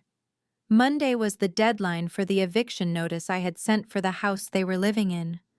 Monday was also the day they planned to force Grandpa to sign this document. It was going to be a collision of two realities, their delusion versus my documentation. I spent the rest of Sunday preparing. I printed out the real trust documents, the ones Grandpa had signed 5 years ago, with a sound mind and legal witnesses. The documents that proved he had already transferred the bulk of his estate into an irrevocable trust managed by me. The documents that proved that even if he signed 100 napkins for Tyler, it would not matter, because Grandpa did not legally own the assets anymore. The trust did. And I was the trustee. They were fighting for keys to a safe that had been empty for years. I went to bed early that night, but I did not sleep much. I lay awake listening to the wind and thinking about my grandfather. I hoped he was resting. I hoped he was enjoying his secret game. I pictured him in that house surrounded by vultures pretending to be confused while sharpening his knife. He was a Trojan horse in a cardigan. Tomorrow was the day. The invitation for the so-called family meeting had arrived in my email inbox earlier that day. It was sent by Tyler. The subject line was family resolution. The body of the email was short and condescending. Come to the house at 6 p.m. We are settling this once and for all. Grandpa is ready to make the right choice. Do not be late. I would not be late. I would be right on time. And I would bring something far more powerful than a power of attorney. I would bring the truth. And when the dust settled, I would be the only one left standing. The stage was set. The actors were in place. And the script they had written for themselves was about to end in a tragedy they never saw coming. The email arrived in my inbox at 9 in the morning on Monday. The subject line read, Family Unity Dinner, and the preview text was so dripping with condescension I could almost wipe it off my screen. It was sent by my mother, but the wording had Tyler written all over it. The message stated that the family was willing to offer me a path to redemption. It said that despite my erratic behavior and the emotional distress I had caused, they were gracious enough to host a dinner in my honor. The goal was to heal the family rift and finalized the legal arrangements for Grandpa Elijah's care. The final line was the kicker. It read, "Come to dinner, Sophia. Bring your apology, and we will bring our forgiveness. We know you will do the right thing if you know what is good for you." I stared at the screen and felt a cold smile spread across my face. They were not inviting me to a dinner. They were summoning me to a trial where they served as judge, jury, and executioner. They had invited the extended family, my aunts, my uncles, and the cousins who always borrowed money. They were bringing in an audience to shame me into submission. They believed that if they surrounded me with enough judgmental stares and whispered accusations, I would crumble. They thought that under the weight of peer pressure, I would sign whatever document they put in front of me just to make the discomfort stop. They had no idea that I was not coming to negotiate. I was coming to foreclose. I spent the afternoon preparing. Usually for a family gathering, I would wear something modest, something beige or gray to blend in and not draw attention to my success. I would try to make myself smaller so my sister Chloe would not feel threatened and my mother would not make snide comments about my weight or my career. But today was not a day for blending in. I walked into my walk-in closet and pushed past the sensible business suits. I reached for the garment bag at the very back. Inside was a dress I had bought in Milan 3 years ago and never worn. It was a blood-red silk sheath dress, tailored to perfection. It was bold. It was aggressive. It was the color of power and warning. I put it on and looked in the mirror. I did not see the scared little girl who just wanted her mother's approval anymore. I saw a woman who had survived a physical rupture and an emotional betrayal. I applied my makeup with precision, choosing a dark red lipstick to match the dress. Then I went to my safe. I took out the thick leather-bound folder containing the original trust documents, the bank statements showing years of financial support, and the printed screenshots of their social media posts from the concert. I also included the eviction notice, which was set to be served by the sheriff the next morning. I placed the folder in my briefcase. This was my weapon. I drove to the house on Elm Street as the sun was beginning to set. The driveway was already packed with cars. I recognized Uncle Ray's rusted sedan and Aunt Sarah's minivan. They had called in the cavalry just as I suspected. I parked my luxury sedan right behind Tyler's truck, blocking him in. It was a petty move, but it felt good. When I walked through the front door, the noise in the living room died down instantly. It was like walking into a saloon in an old Western movie right before the shootout. 20 pairs of eyes turned to look at me. My mother was holding a tray of appetizers. She froze when she saw the red dress. She looked me up and down, her lips pursed in disapproval. "Well," she said loudly, breaking the silence, "you certainly dressed up. We are just having a family potluck, Sophia, not a gala. But I suppose you always have to be the center of attention." I walked into the room, my heels clicking on the hardwood floor. I did not apologize. I did not lower my head. "Hello, Mother," I said, my voice projecting clearly to the back of the room. I thought this was a special occasion. We are settling the family business, are we not? Aunt Sarah stepped forward. She was a woman who lived for gossip and church bingo. She looked at me with a mixture of pity and judgment. "Sophia, honey, we have been praying for you. Your mother told us about your breakdown. It is nothing to be ashamed of. Stress can make people do crazy things like cutting off their own flesh and blood. Just say you are sorry so we can eat." I looked at Aunt Sarah. She was wearing a brooch I had bought her for her birthday 5 years ago. I wanted to ask her if my money was crazy when it paid for her cataract surgery, but I held my tongue. Not yet. I looked around the room for the only person who mattered. Grandpa Elijah was sitting in his wheelchair in the corner near the window. He was dressed in his Sunday best, a crisp suit that hung loosely on his frame. He had a blanket over his knees. His head was bowed and he appeared to be dozing off. No one was talking to him. No one was offering him a drink. He was just a prop in their stage play. I walked over to him and placed my hand gently on his shoulder. "Hi, Grandpa," I whispered. He did not look up, but I felt a slight pressure as he leaned into my hand. It was enough. He was ready. Tyler emerged from the kitchen holding a bottle of wine. He was wearing a suit that was a little too tight, trying to look the part of the patriarch. He saw me and smirked. "Glad you could make it, Sophia. We were just telling everyone how excited we are to have you back on the team. Once we get the paperwork sorted tonight, we can put all this unpleasantness behind us." He gestured to the dining room. The table was set with the good china, my china actually. They had arranged the seating carefully. Tyler sat at the head of the table, the seat that Grandpa used to occupy. My father sat to his right, my mother to his left. They had placed a chair for me at the far end of the table near the kitchen door. It was the children's seat. It was a visual demotion. I walked to the chair and sat down, placing my heavy briefcase on the floor beside me. The rest of the family filed in, filling the room with the sounds of scraping chairs and nervous chatter. The air was thick with tension. They were all looking at me, waiting for the show to begin. They wanted tears, they wanted begging, they wanted the broken version of Sophia. My mother tapped her glass with a spoon. "Attention, everyone," she said, beaming a fake smile. "Before we eat, I just want to say how blessed we are to have the whole family together. We have had a difficult week. There have been some misunderstandings, some hurtful actions." She looked pointedly at me. "But we are a forgiving family. We are here to help Sophia make things right." She turned to Tyler. "Tyler, darling, why don't you lead us in grace?" Tyler stood up. He buttoned his jacket and looked around the room, puffing out his chest. He loved this. He loved the attention. He loved the idea that he, a man who had failed at every business venture he ever attempted, was now presiding over a family fortune. "Lord, we thank you for this food," Tyler began, his voice booming. "And we thank you for bringing Sophia back to us. We ask that you soften her heart. Help her to release her anger and her greed. Help her to understand that family is about sharing, not hoarding. We ask that you guide her hand as she signs the documents tonight, giving us the power to protect this family's legacy. Amen." "Amen," the family chorused. I kept my eyes open. I stared directly at Tyler. Amen indeed, I thought. Dinner was served.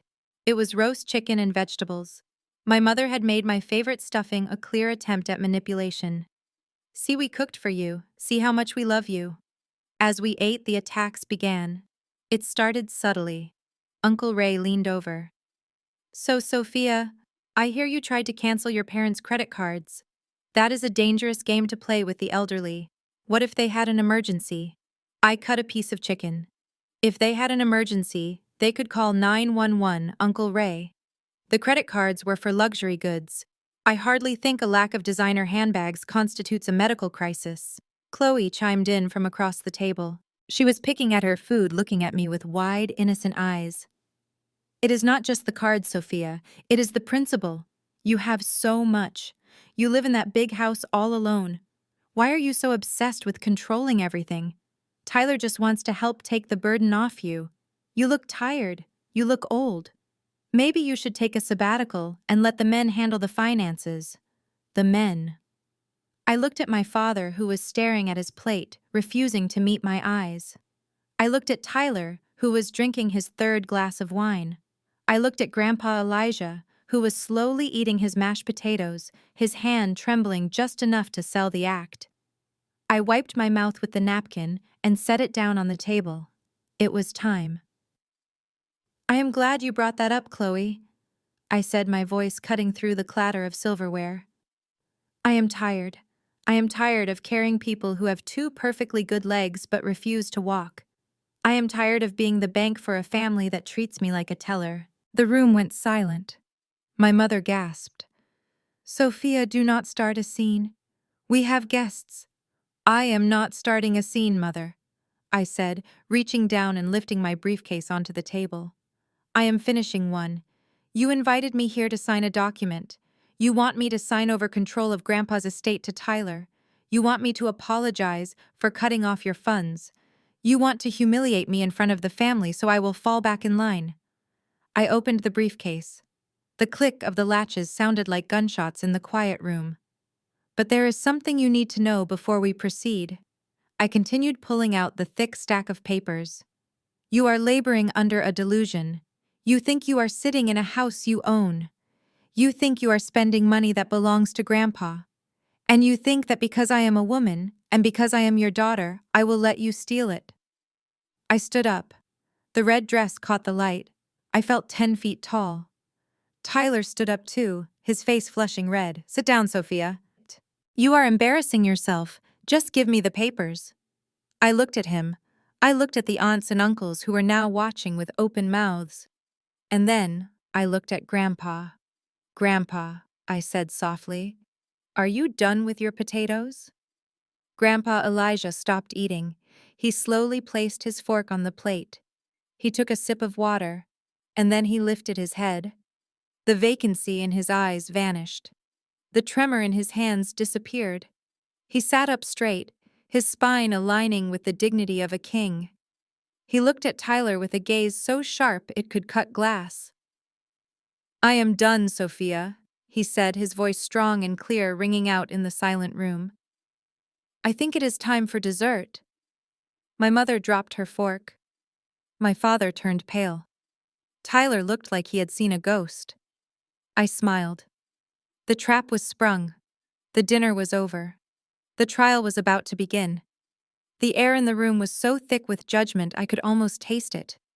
It tasted like stale perfume and hypocrisy. After dinner, the family migrated from the dining table to the living room for what my mother called coffee and conversation, but what was actually the scheduled public shaming of Sophia Williams. I walked into the room, and 20 pairs of eyes followed my every movement. I was the defendant walking into a courtroom where the jury was made up of people who had borrowed money from me and never paid it back. I took a seat on the edge of the ottoman, keeping my distance from the main sofa where my parents held court. I could hear the whispers starting immediately. My Aunt Sarah was leaning in close to my cousin Beatrice, shielding her mouth with a napkin, but making no effort to lower her voice. It is a sin to be that greedy, Sarah hissed. I heard she has millions sitting in the bank, but she let her own mother's credit card get declined at a spa. Can you imagine the embarrassment? Brenda was mortified. Beatrice nodded vigorously, her eyes darting over to me. It is the influence of that corporate world. She has lost her soul. She thinks money makes her better than us. Look at that dress. It is red. Who wears red to a family reconciliation? She is mocking us. I kept my face impassive. I smoothed the silk of my dress and crossed my legs. They called me greedy. These were the same women whose children I had sent to summer camp. These were the same women whose Christmas gifts I had upgraded every year. In their eyes, generosity was not a gift, it was an obligation. And the moment I stopped the flow, I became a villain. My mother was circulating the room, playing the victim with the skill of an Academy Award-winning actress. She was dabbing at dry eyes with a lace handkerchief, accepting hugs and condolences. I just do not know where we went wrong, she wailed softly to Uncle Ray. We gave her everything. We loved her. And now she treats us like strangers. I am just glad Tyler is here to step up. He has been a rock, a real son. I watched Tyler. He was standing in the center of the room, holding a glass of expensive cognac that came from my father's liquor cabinet, which I had stocked. He was basking in the adoration. To this room full of people who did not know the truth, he was the hero. He was the strong male figure stepping in to save the elderly parents from their unstable daughter. He caught my eye and smiled. It was a smile that made my skin crawl. He walked over to me, his gait unsteady from the alcohol. He stood over me, invading my personal space, and placed a heavy hand on my shoulder. Good girl, he said loud enough for everyone to hear. I knew you would come to your senses. It takes a big person to admit they were wrong, Sophia. We are all really proud of you for turning back from the edge. He squeezed my shoulder a little too hard. Now when we bring the papers out later, I want you to sign them quickly, he whispered, leaning down so his breath hit my ear. Do not make a scene. Do not try to read the fine print. Just sign it and apologize to your dad, and we can all go back to being a happy family. I might even let you keep your access to the guest house if you are good. I looked up at him. I looked at the sweat beading on his forehead. I looked at the arrogance in his watery blue eyes. He truly believed he had won. He believed that my presence here was a surrender. I gently reached up and removed his hand from my shoulder as if I were picking off a piece of lint. I am not here to make a scene, Tyler. I said, my voice calm and even. I am here to ensure that Grandpa's wishes are respected. Tyler laughed. A loud barking sound. That is exactly what we are doing. We are respecting the wishes of the family. You are finally learning your place. He walked away, raising his glass to my father, who nodded approvingly from across the room. The trap was set. They thought I was the mouse. They did not know I was the exterminator. The tension in the room ratcheted up as my father cleared his throat and stood up. The whispers died down. This was the main event. The moment they had all been waiting for. Family, friends. Thank you all for coming, my father said, his voice trembling with emotion. As you know, my father Elijah has been struggling lately. His mind is not what it used to be. And recent events have shown us that we need to secure the family assets to ensure he is taken care of properly. He gestured to Tyler, who produced the folder containing the fraudulent power of attorney documents. We have drawn up some papers that will transfer the guardianship and financial control to Tyler and myself, my father continued. It is a heavy burden, but we are willing to carry it, and I am happy to say that Sophia is here to give her blessing. All eyes turned to me. The pressure was physical. It pressed against my chest. They wanted me to nod. They wanted me to bow my head and accept my defeat. I stood up slowly. I picked up my briefcase. I felt the weight of the evidence inside. It was heavy, but it felt like a shield. I walked to the center of the room. I stood next to Grandpa Elijah's wheelchair. He was still sitting with his head bowed, his hands resting quietly in his lap. No one was paying attention to him. They were all looking at the papers in Tyler's hand. Sophia. My mother said, her voice sharp. Just sign the papers, dear. Let us get this over with so we can have cake. I looked at my mother. I looked at the aunts who had called me stingy. I looked at the cousins who judged my dress. And I looked at Tyler, who was holding the pen out to me like a weapon. I smiled. It was not a nice smile. It was the smile of a wolf that has just been invited into the sheep pen. I think we should wait, I said. Wait for what? Tyler snapped. We have waited long enough.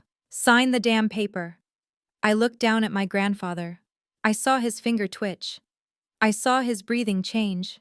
He was ready. I am not signing anything, I said, and neither is he. But before you get upset, I think you should hear what the actual owner of this estate has to say. Tyler rolled his eyes. Oh God, here we go again with the senile old man routine. He does not have anything to say, Sophia. He does not even know what day it is. I placed my hand on Grandpa's shoulder. Grandpa, I said clearly, they are ready for you now. The room went deadly silent. For a second, nothing happened. Then slowly, deliberately, Grandpa Elijah lifted his head.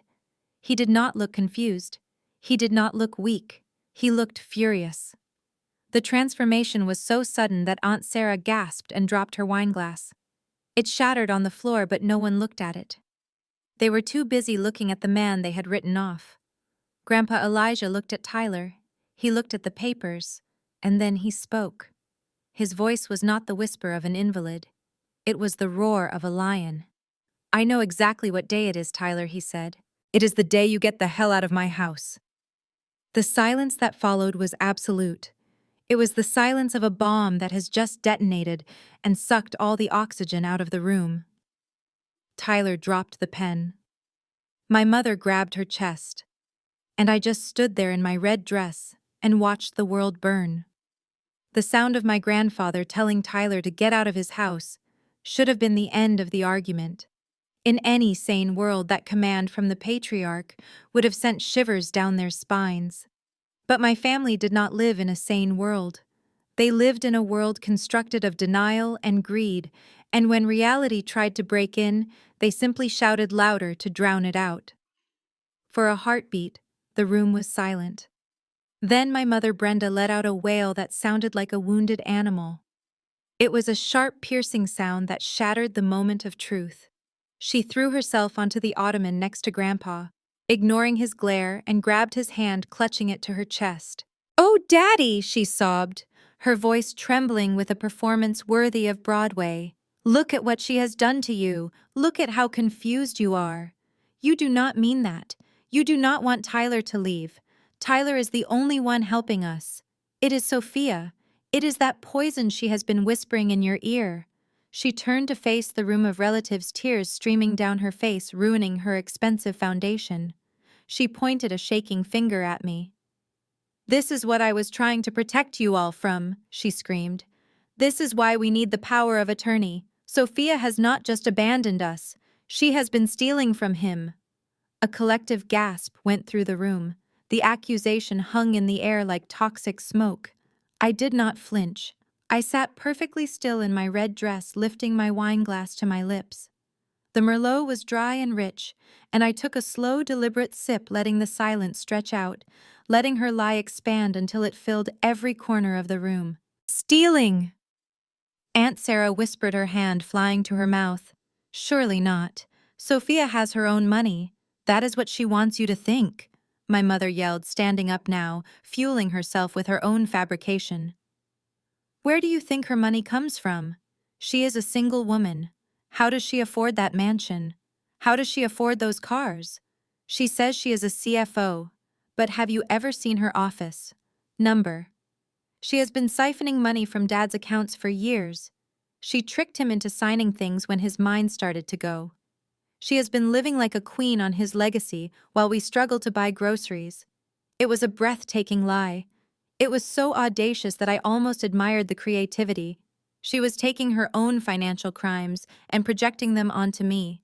She knew that if she painted me as a thief, it would justify everything they had done. It would justify the stolen credit cards. It would justify the exclusion. It would make them the heroes reclaiming what was rightfully theirs. Tyler saw his opening. He realized that the only way to recover from Grandpa's rebuke was to double down on the narrative that the old man was mentally incompetent. He stepped forward, smoothing his suit jacket, trying to regain his composure. "Brenda is right," Tyler announced, his voice booming with false authority. "We did not want to make this public.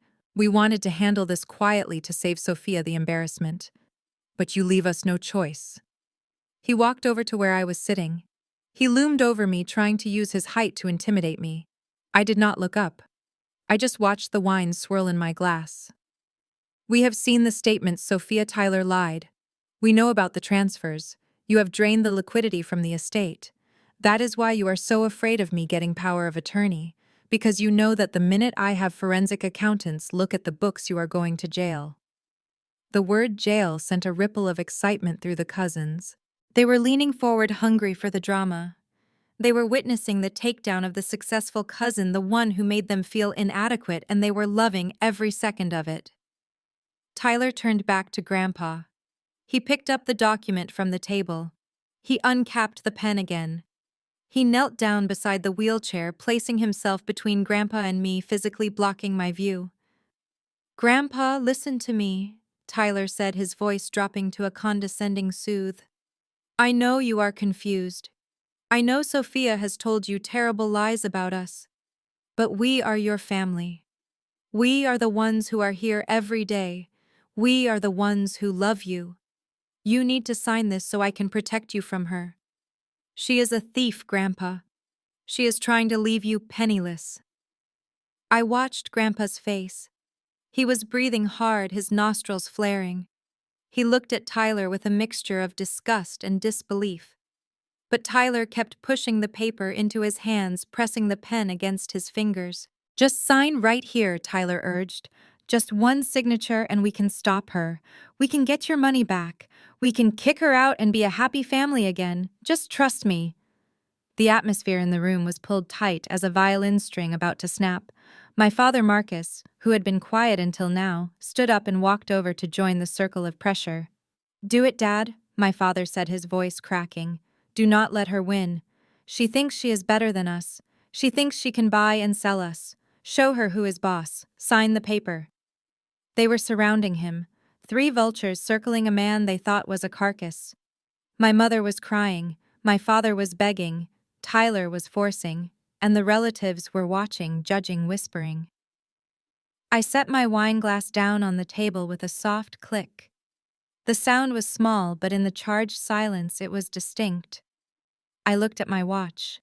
It was 7:15. The eviction notice I had filed earlier that day had a 24-hour grace period, but I had also arranged for a digital copy to be sent to their emails at exactly 7:30. They had 15 minutes of ignorance left. I looked at Aunt Sarah, who was staring at me with open hostility now. "You should be ashamed of yourself," Sarah hissed at me, "stealing from your own grandfather after all he did for you." I turned my head slowly to look at her.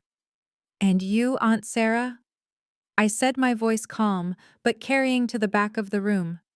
"You should ask yourself why you are so eager to believe a lie. Is it because it is true, or because it makes you feel better about asking me for $5,000 last Christmas for your roof repair?" Sarah turned beet red. "And you, Tyler?" I continued, shifting my gaze to him. "You talk about forensic accountants. I think that is a wonderful idea.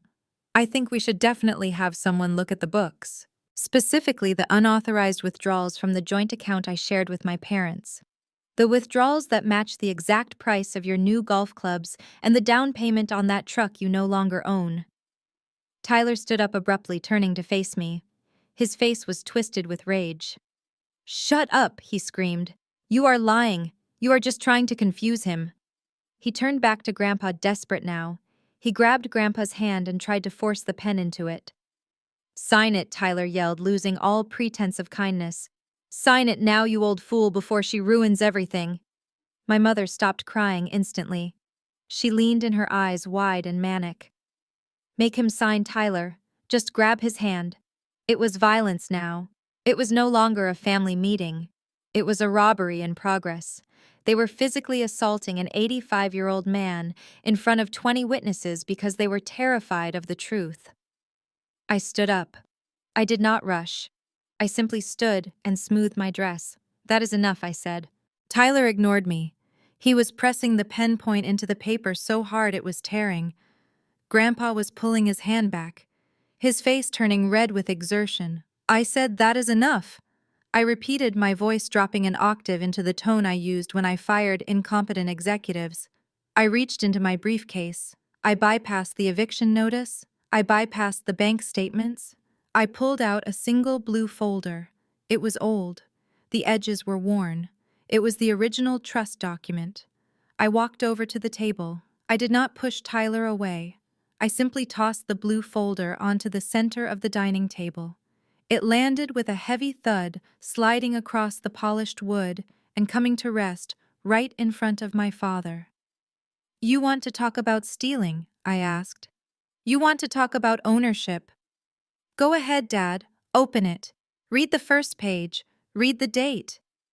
My father looked at the folder. He looked at me. He looked at Tyler, who was still wrestling with Grandpa. "What is this?" my father asked, his voice trembling. "It is the reason you are all wasting your time," I said. "It is the reason Tyler can scream and shout and force pens into hands until doomsday, and it will not matter. Open it," I commanded. My father reached out a shaking hand. He flipped open the cover. He read the header. His face went gray. The color drained out of him so fast, I thought he might faint. "What does it say?" Tyler demanded, not letting go of Grandpa's hand. "What is it?" My father looked up. His eyes were hollow. "It says," my father whispered, "it says the Elijah Williams estate was dissolved 5 years ago." "What?" Tyler shouted. "Dissolved. That is impossible." My father swallowed hard.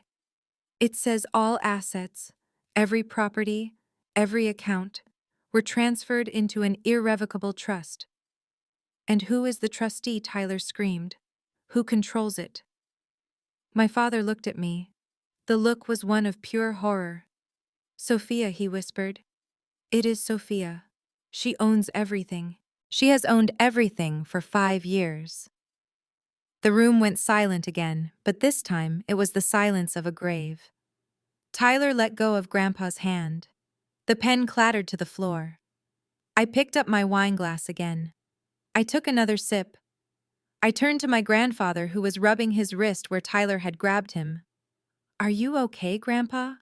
I asked softly. He looked at me. He nodded. And then he smiled.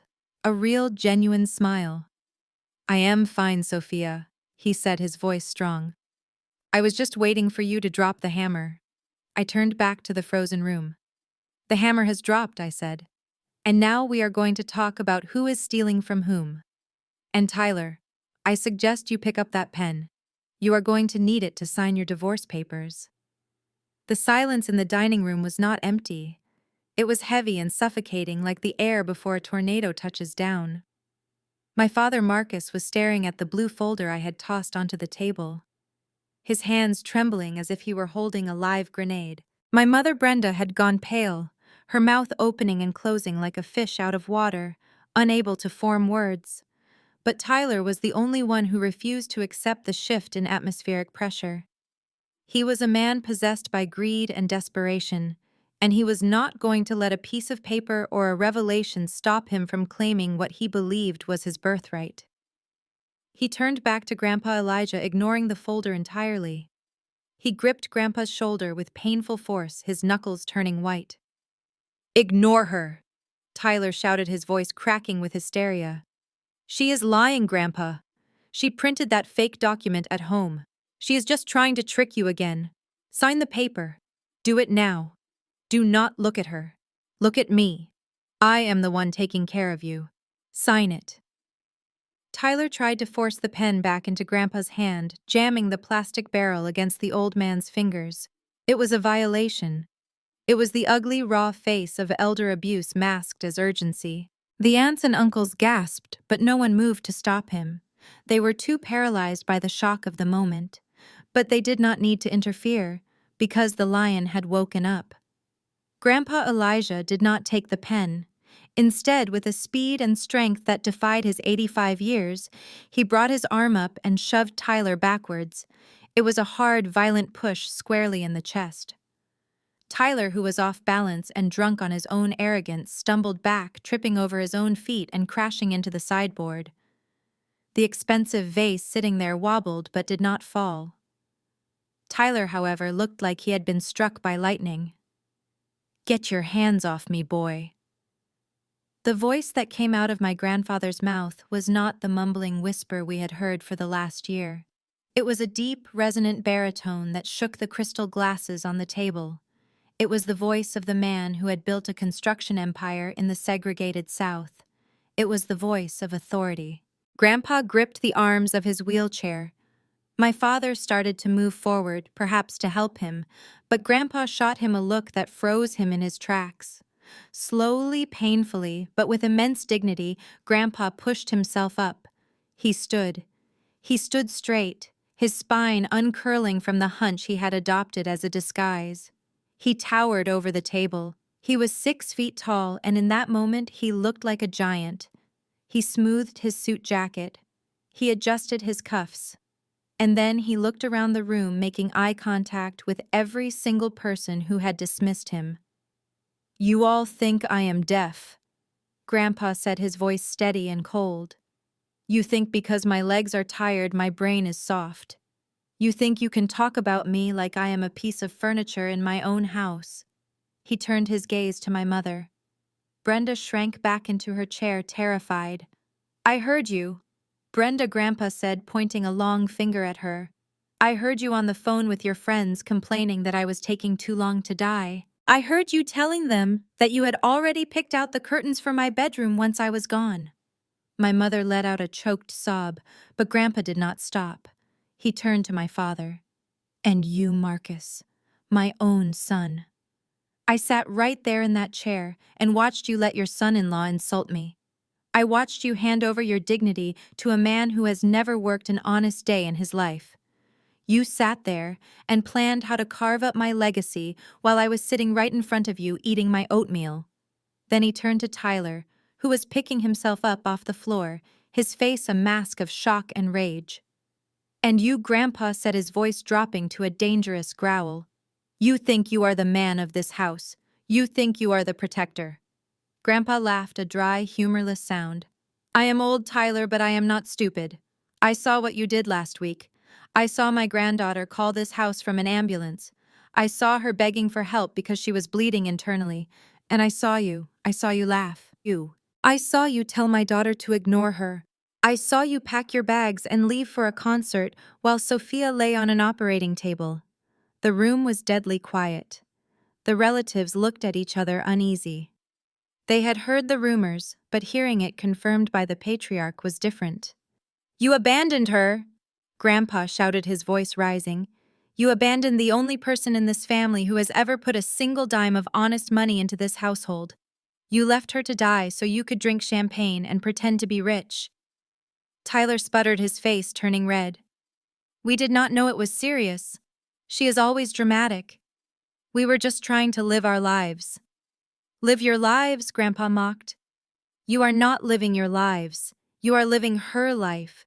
Grandpa swept his arm across the room, encompassing the furniture, the art on the walls, the very roof over our heads. You want to talk about stealing?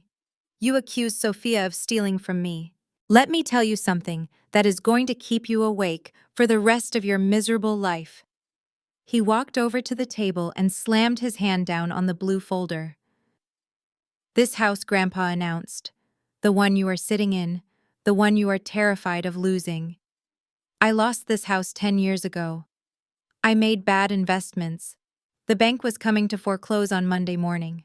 I was going to be on the street. Do you know who saved it? He pointed at me. I felt tears pricking my eyes, but I held my head high. Sophia saved it, Grandpa said. She bought the note from the bank. She paid off the arrears. She put the deed in her name, but she let us stay here because she did not want to embarrass me. She did not want her father to look like a failure. My father put his head in his hands. And the cars, Grandpa continued relentlessly. That truck you drive, Tyler, the one you love more than your wife. Sophia's money, the country club membership. Sophia's money, the groceries in the fridge. Sophia's money. Every stitch of clothing on your backs was paid for by the woman you just tried to humiliate. He leaned in close to Tyler. I do not have any money, Tyler. I retired with a pension and a little savings which you and Brenda spent years ago on vacations I did not want to go on. The only reason the lights are on in this house is because Sophia pays the bill. Tyler looked around the room, looking for an escape, looking for a denial, looking for anything to cling to.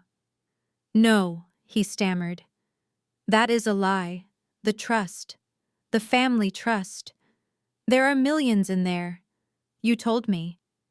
Grandpa smiled. It was a wolfish smile. There was a trust, he said. You are right about that. I built a fortune in my 40s. And 5 years ago, when I saw how you and Chloe were turning out, when I saw how lazy and entitled you were becoming, I made a decision. He picked up the blue folder and opened it. He held up the document for everyone to see. I transferred everything, Grandpa said, every stock, every bond, every piece of commercial real estate. I moved it all into an irrevocable trust. And do you know who I named as the sole beneficiary and trustee? He looked at me with so much love and pride that my heart ached. Sophia, he said. I gave it all to Sophia, because I knew she would build something with it. And I knew that if I left it to you, you would snort it, eat it, and wear it until there was nothing left. He threw the document down. It slid across the table and stopped right in front of Tyler. So that paper you are holding, Grandpa said, pointing to the crumpled power of attorney form in Tyler's hand. The one you have been trying to force me to sign all night. It is worthless. It gives you power over nothing. It gives you control over a bank account with $0 in it. It is just a piece of trash, Tyler. Just like you. Tyler looked at the paper in his hand. Then he looked at the blue folder. Then he looked at me. The realization hit him like a physical blow. The color drained from his face completely, leaving him gray and sweating. He looked at Chloe, who was sitting with her mouth open, checking her phone, as if checking to see if her credit card still worked. It is over, Grandpa said. The charade is over. I am done playing the senile old man, and I am done watching you bleed my granddaughter dry. He turned to me. Sophia, honey, he said, his voice softening instantly. I think you mentioned something about an eviction notice earlier. I stood up and walked over to him, taking his arm. Yes, Grandpa, I said. It takes effect at midnight. Grandpa looked at his watch. Well then, he said, addressing the room. I suggest you all finish your cake quickly, because in 4 hours the locks are changing, and anyone still inside will be trespassing on my granddaughter's property. He sat back down in his wheelchair, not because he was weak, but because he was finished. He folded his hands in his lap. I am ready to go now, Sophia, he said. Take me to your house. The air in here stinks of garbage. I grabbed the handles of his wheelchair. I looked at my family one last time. They were frozen in a tableau of ruin. My mother was sobbing into her hands. My father was staring at the wall. Tyler was looking at the paper in his hand as if it might bite him. I wheeled Grandpa toward the door. The sound of the wheels on the hardwood floor was the only sound in the room. We did not look back. We did not need to. We left them sitting in the wreckage of their own greed, surrounded by cold food and the brutal absolute truth. The Bank of Sophia was closed, and the eviction of the heartless tenants had officially begun. The dining room descended into absolute chaos the moment the truth settled into the marrow of their bones. For years, my family had operated on a currency of lies and perceived status, but Grandpa Elijah had just devalued their currency to zero. I stood by the door with my hand on the wheelchair handle, watching the implosion of the fake empire I had subsidized for a decade. It was ugly. It was violent. And it was inevitable. Tyler was the first to break. The man who had spent the entire evening posturing as the patriarch suddenly realized he was nothing more than a squatter in a borrowed suit. He looked down at the worthless power of attorney document in his hand, and then he looked up at Chloe. The look in his eyes was not love, it was not concern. It was the look of a con artist who realizes he has been conned. He crumpled the paper and threw it at her face. You lied to me! Tyler screamed, his voice cracking with a mixture of rage and panic. You told me your family was loaded. You told me the old man was sitting on millions and that we just had to wait for him to kick the bucket. Chloe flinched as the paper ball hit her cheek. She looked terrified, shrinking back into her chair. I did not know, she stammered, tears streaming down her face. I thought he still owned the land. He never told us he transferred it. You are useless, Tyler roared, stepping toward her. He ignored the shocked gasps of the aunts and uncles. You dragged me into this family. You made me quit my job to manage the estate. What estate, Chloe? There is no estate. You are just a broke little girl playing dress-up. He grabbed the edge of the table and shoved it. The fine china rattled, and a wine glass tipped over, spilling a blood-red stain across the white tablecloth. I married you because you said you could secure my future, Tyler yelled. You said I would be a CEO. Now look at me. I am standing here in a suit I cannot afford, about to be kicked out of a house I do not own. You trapped me. You and your pathetic lying parents trapped me. My father Marcus stood up, his face gray and trembling. Do not talk to my daughter like that, Tyler, my father said, but his voice lacked any real power. Tyler spun around on him. Shut up, old man. You are the worst of them all. You sat there and let me do your dirty work because you were too much of a coward to steal from your own father. You are pathetic. You are all pathetic. The brutality of his words hung in the air. This was the man they had championed. This was the son-in-law they had chosen over their own daughter. The mask had fallen off, and underneath was nothing but a grifter who had run out of road. Suddenly there was a thud. My mother, Brenda, who had been hyperventilating in her chair, slumped forward. Her head hit the table with a sickening sound, and then her body slid sideways, collapsing onto the floor. Brenda, Aunt Sarah, screamed, dropping to her knees beside her. For a moment I thought it was another act. My mother was famous for her strategic fainting spells whenever a bill collector called or she lost an argument.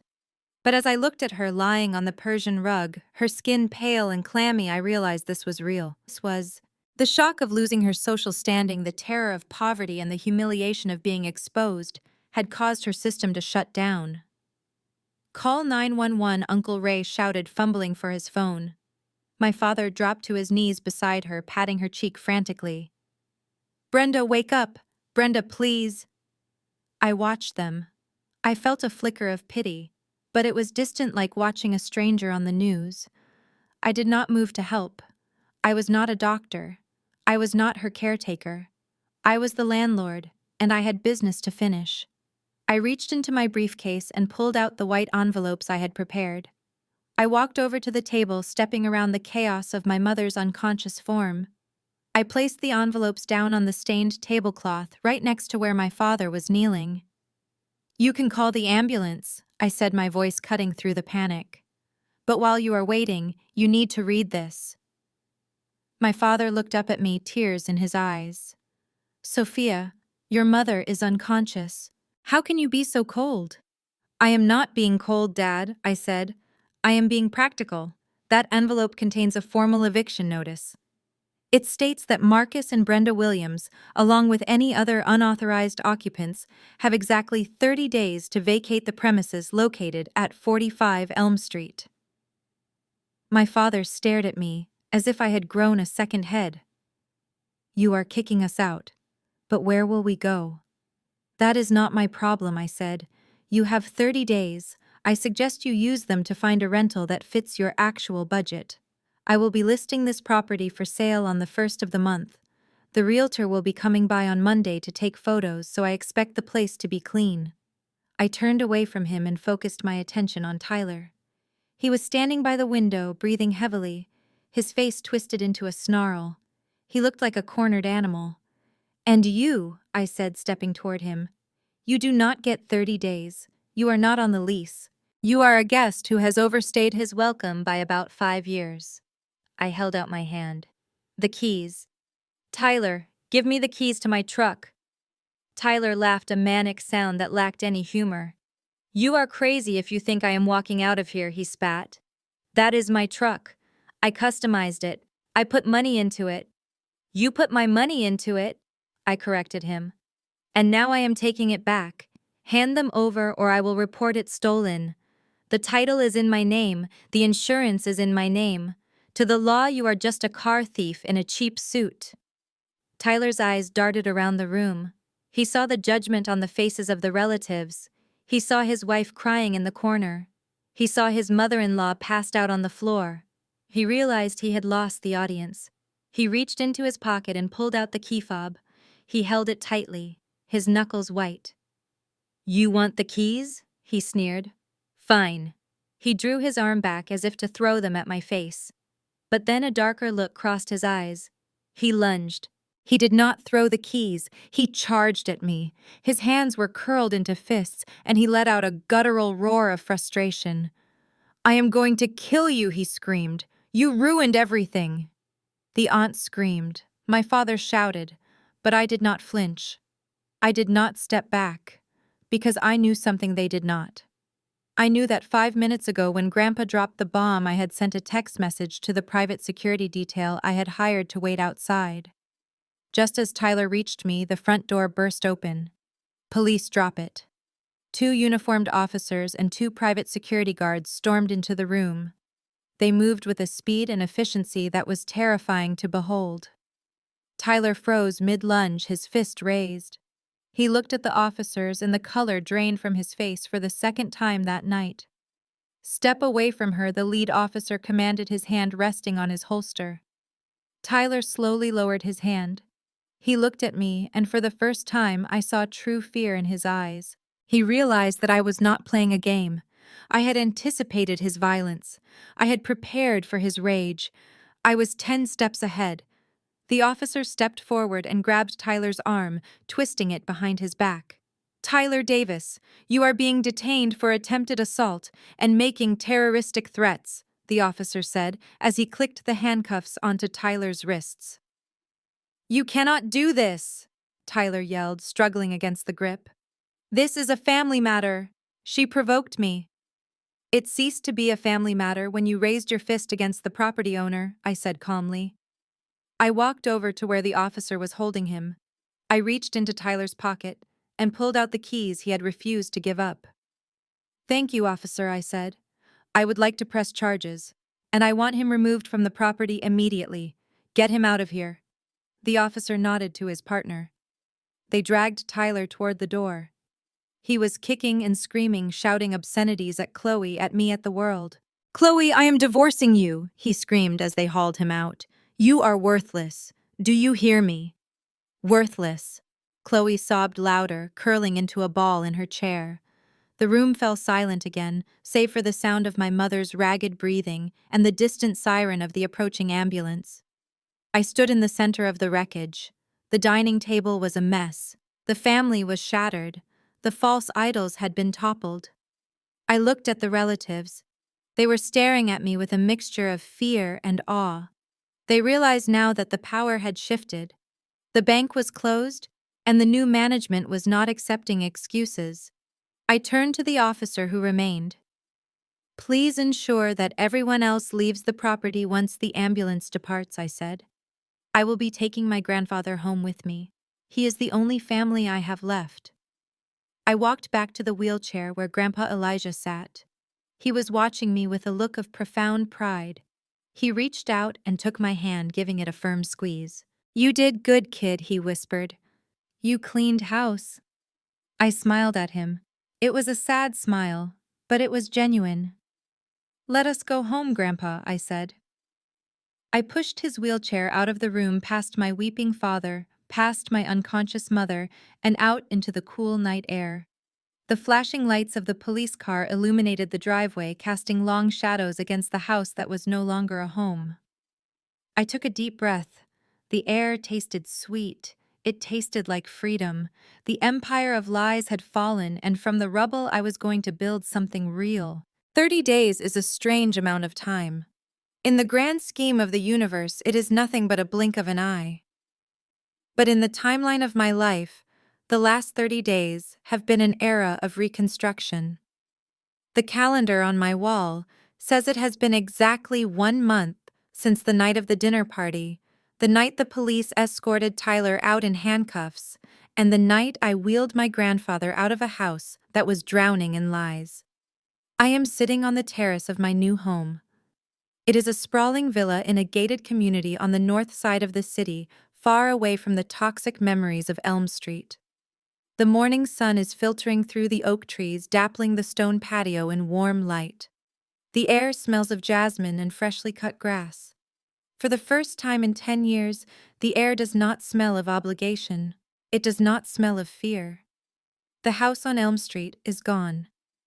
I listed it the morning after the dinner. I priced it to move quickly because I did not want to hold on to the bricks and mortar of my past a moment longer than necessary.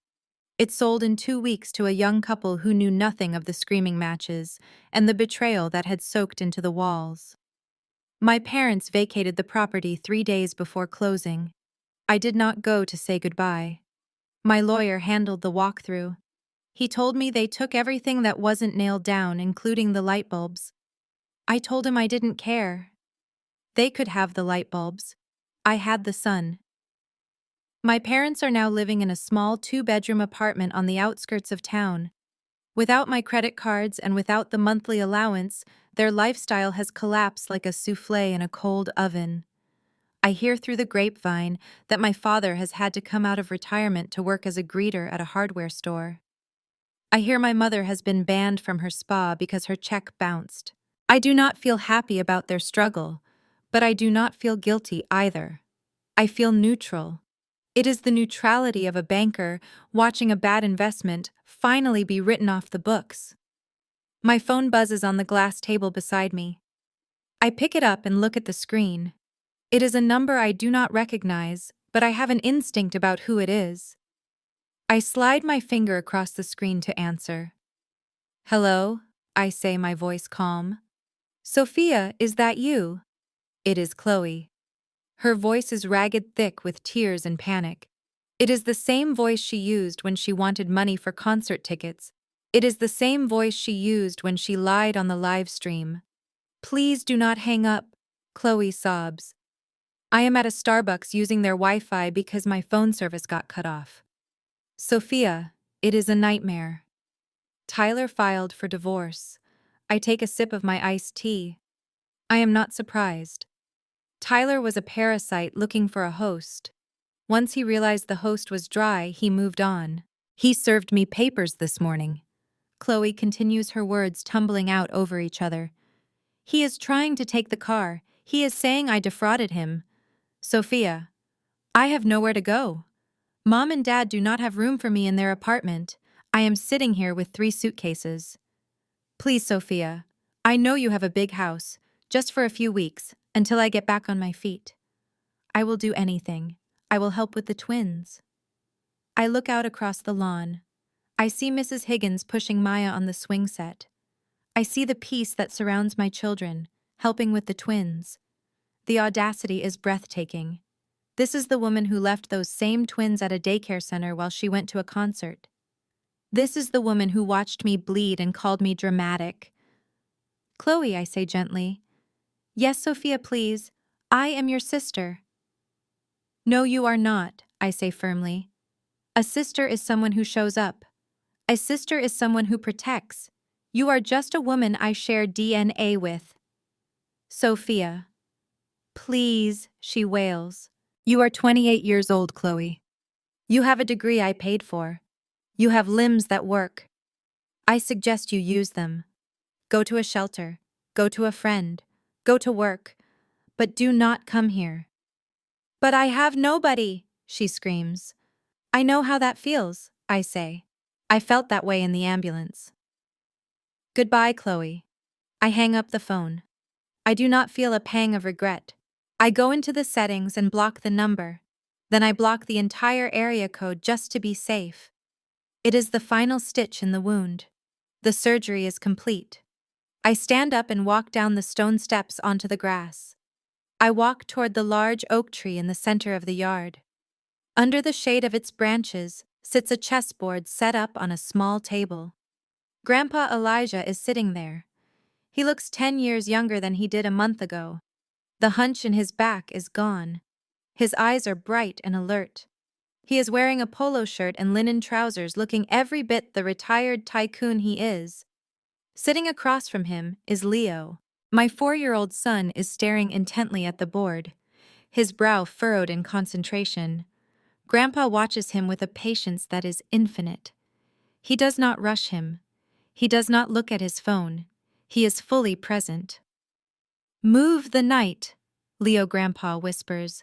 Protect the king. Always protect the king. Leo reaches out his small hand and moves the piece. Grandpa smiles, and it is a smile that lights up the entire yard. Good job, boy, Grandpa says. You are seeing the whole board now. Never let them corner you. I stand there watching them, and my heart swells so big I think it might burst. This is it. This is what I was fighting for. This is what I was paying for all those years, but never receiving. I realize now that I spent my entire adult life trying to buy love from people who were emotionally bankrupt. I thought that if I just gave enough, if I was just successful enough, they would finally value me. But value is not something you can negotiate with a narcissist. I look at Maya laughing as she swings higher. I look at Leo learning strategy from the man who built an empire. I look at Grandpa who found his voice again the moment he realized I needed him. This is my family. Family is not the people who share your last name. Family is not the people who appear in your holiday photos. Family are the people who answer the phone when you are in the back of an ambulance. Family are the people who hold your hand when you are scared, not the ones who tell you to stop being dramatic. Family are the people who cheer for your success, not the ones who try to take credit for it. I walked into that hospital a month ago thinking I was losing everything. I thought I was broken. I thought I was alone. But as I stand here in the sunlight, I realize that the surgery did more than just remove a ruptured cyst. It removed the cancer that had been eating away at my life for decades. I walked in a victim. I walked out a survivor. And now standing here in my own sanctuary, I am finally just Sophia. Not the bank, not the scapegoat, not the fixer, just Sophia. Grandpa looks up and sees me watching. He waves me over. "Come here, Sophia," he calls out. "Leo is beating me. I need reinforcements." I laugh, a sound that comes from deep in my belly. I walk over and sit down on the grass beside them. I wrap my arms around my knees and watch the game. The wind rustles the leaves. The world is quiet. The world is safe. And for the first time in my life, I am exactly where I am supposed to be. Home. This journey taught me that true family is not defined by DNA, but by who stands beside you when you fall. For years, I believed that money could buy affection, and that sacrifice would earn respect. I was wrong. My surgery didn't just heal my body, it healed my perspective. It forced me to cut out the toxic roots that were draining my life. I learned that your value is not found in what you provide for others, but in who you are. Walking away from toxicity wasn't an act of cruelty, it was an act of survival. If this story of resilience resonated with you, please hit that like button and subscribe for more stories about reclaiming your power. Share this with someone who needs to know they are not alone. And tell me in the comments, have you ever had to choose your peace over your family? Thank you for watching.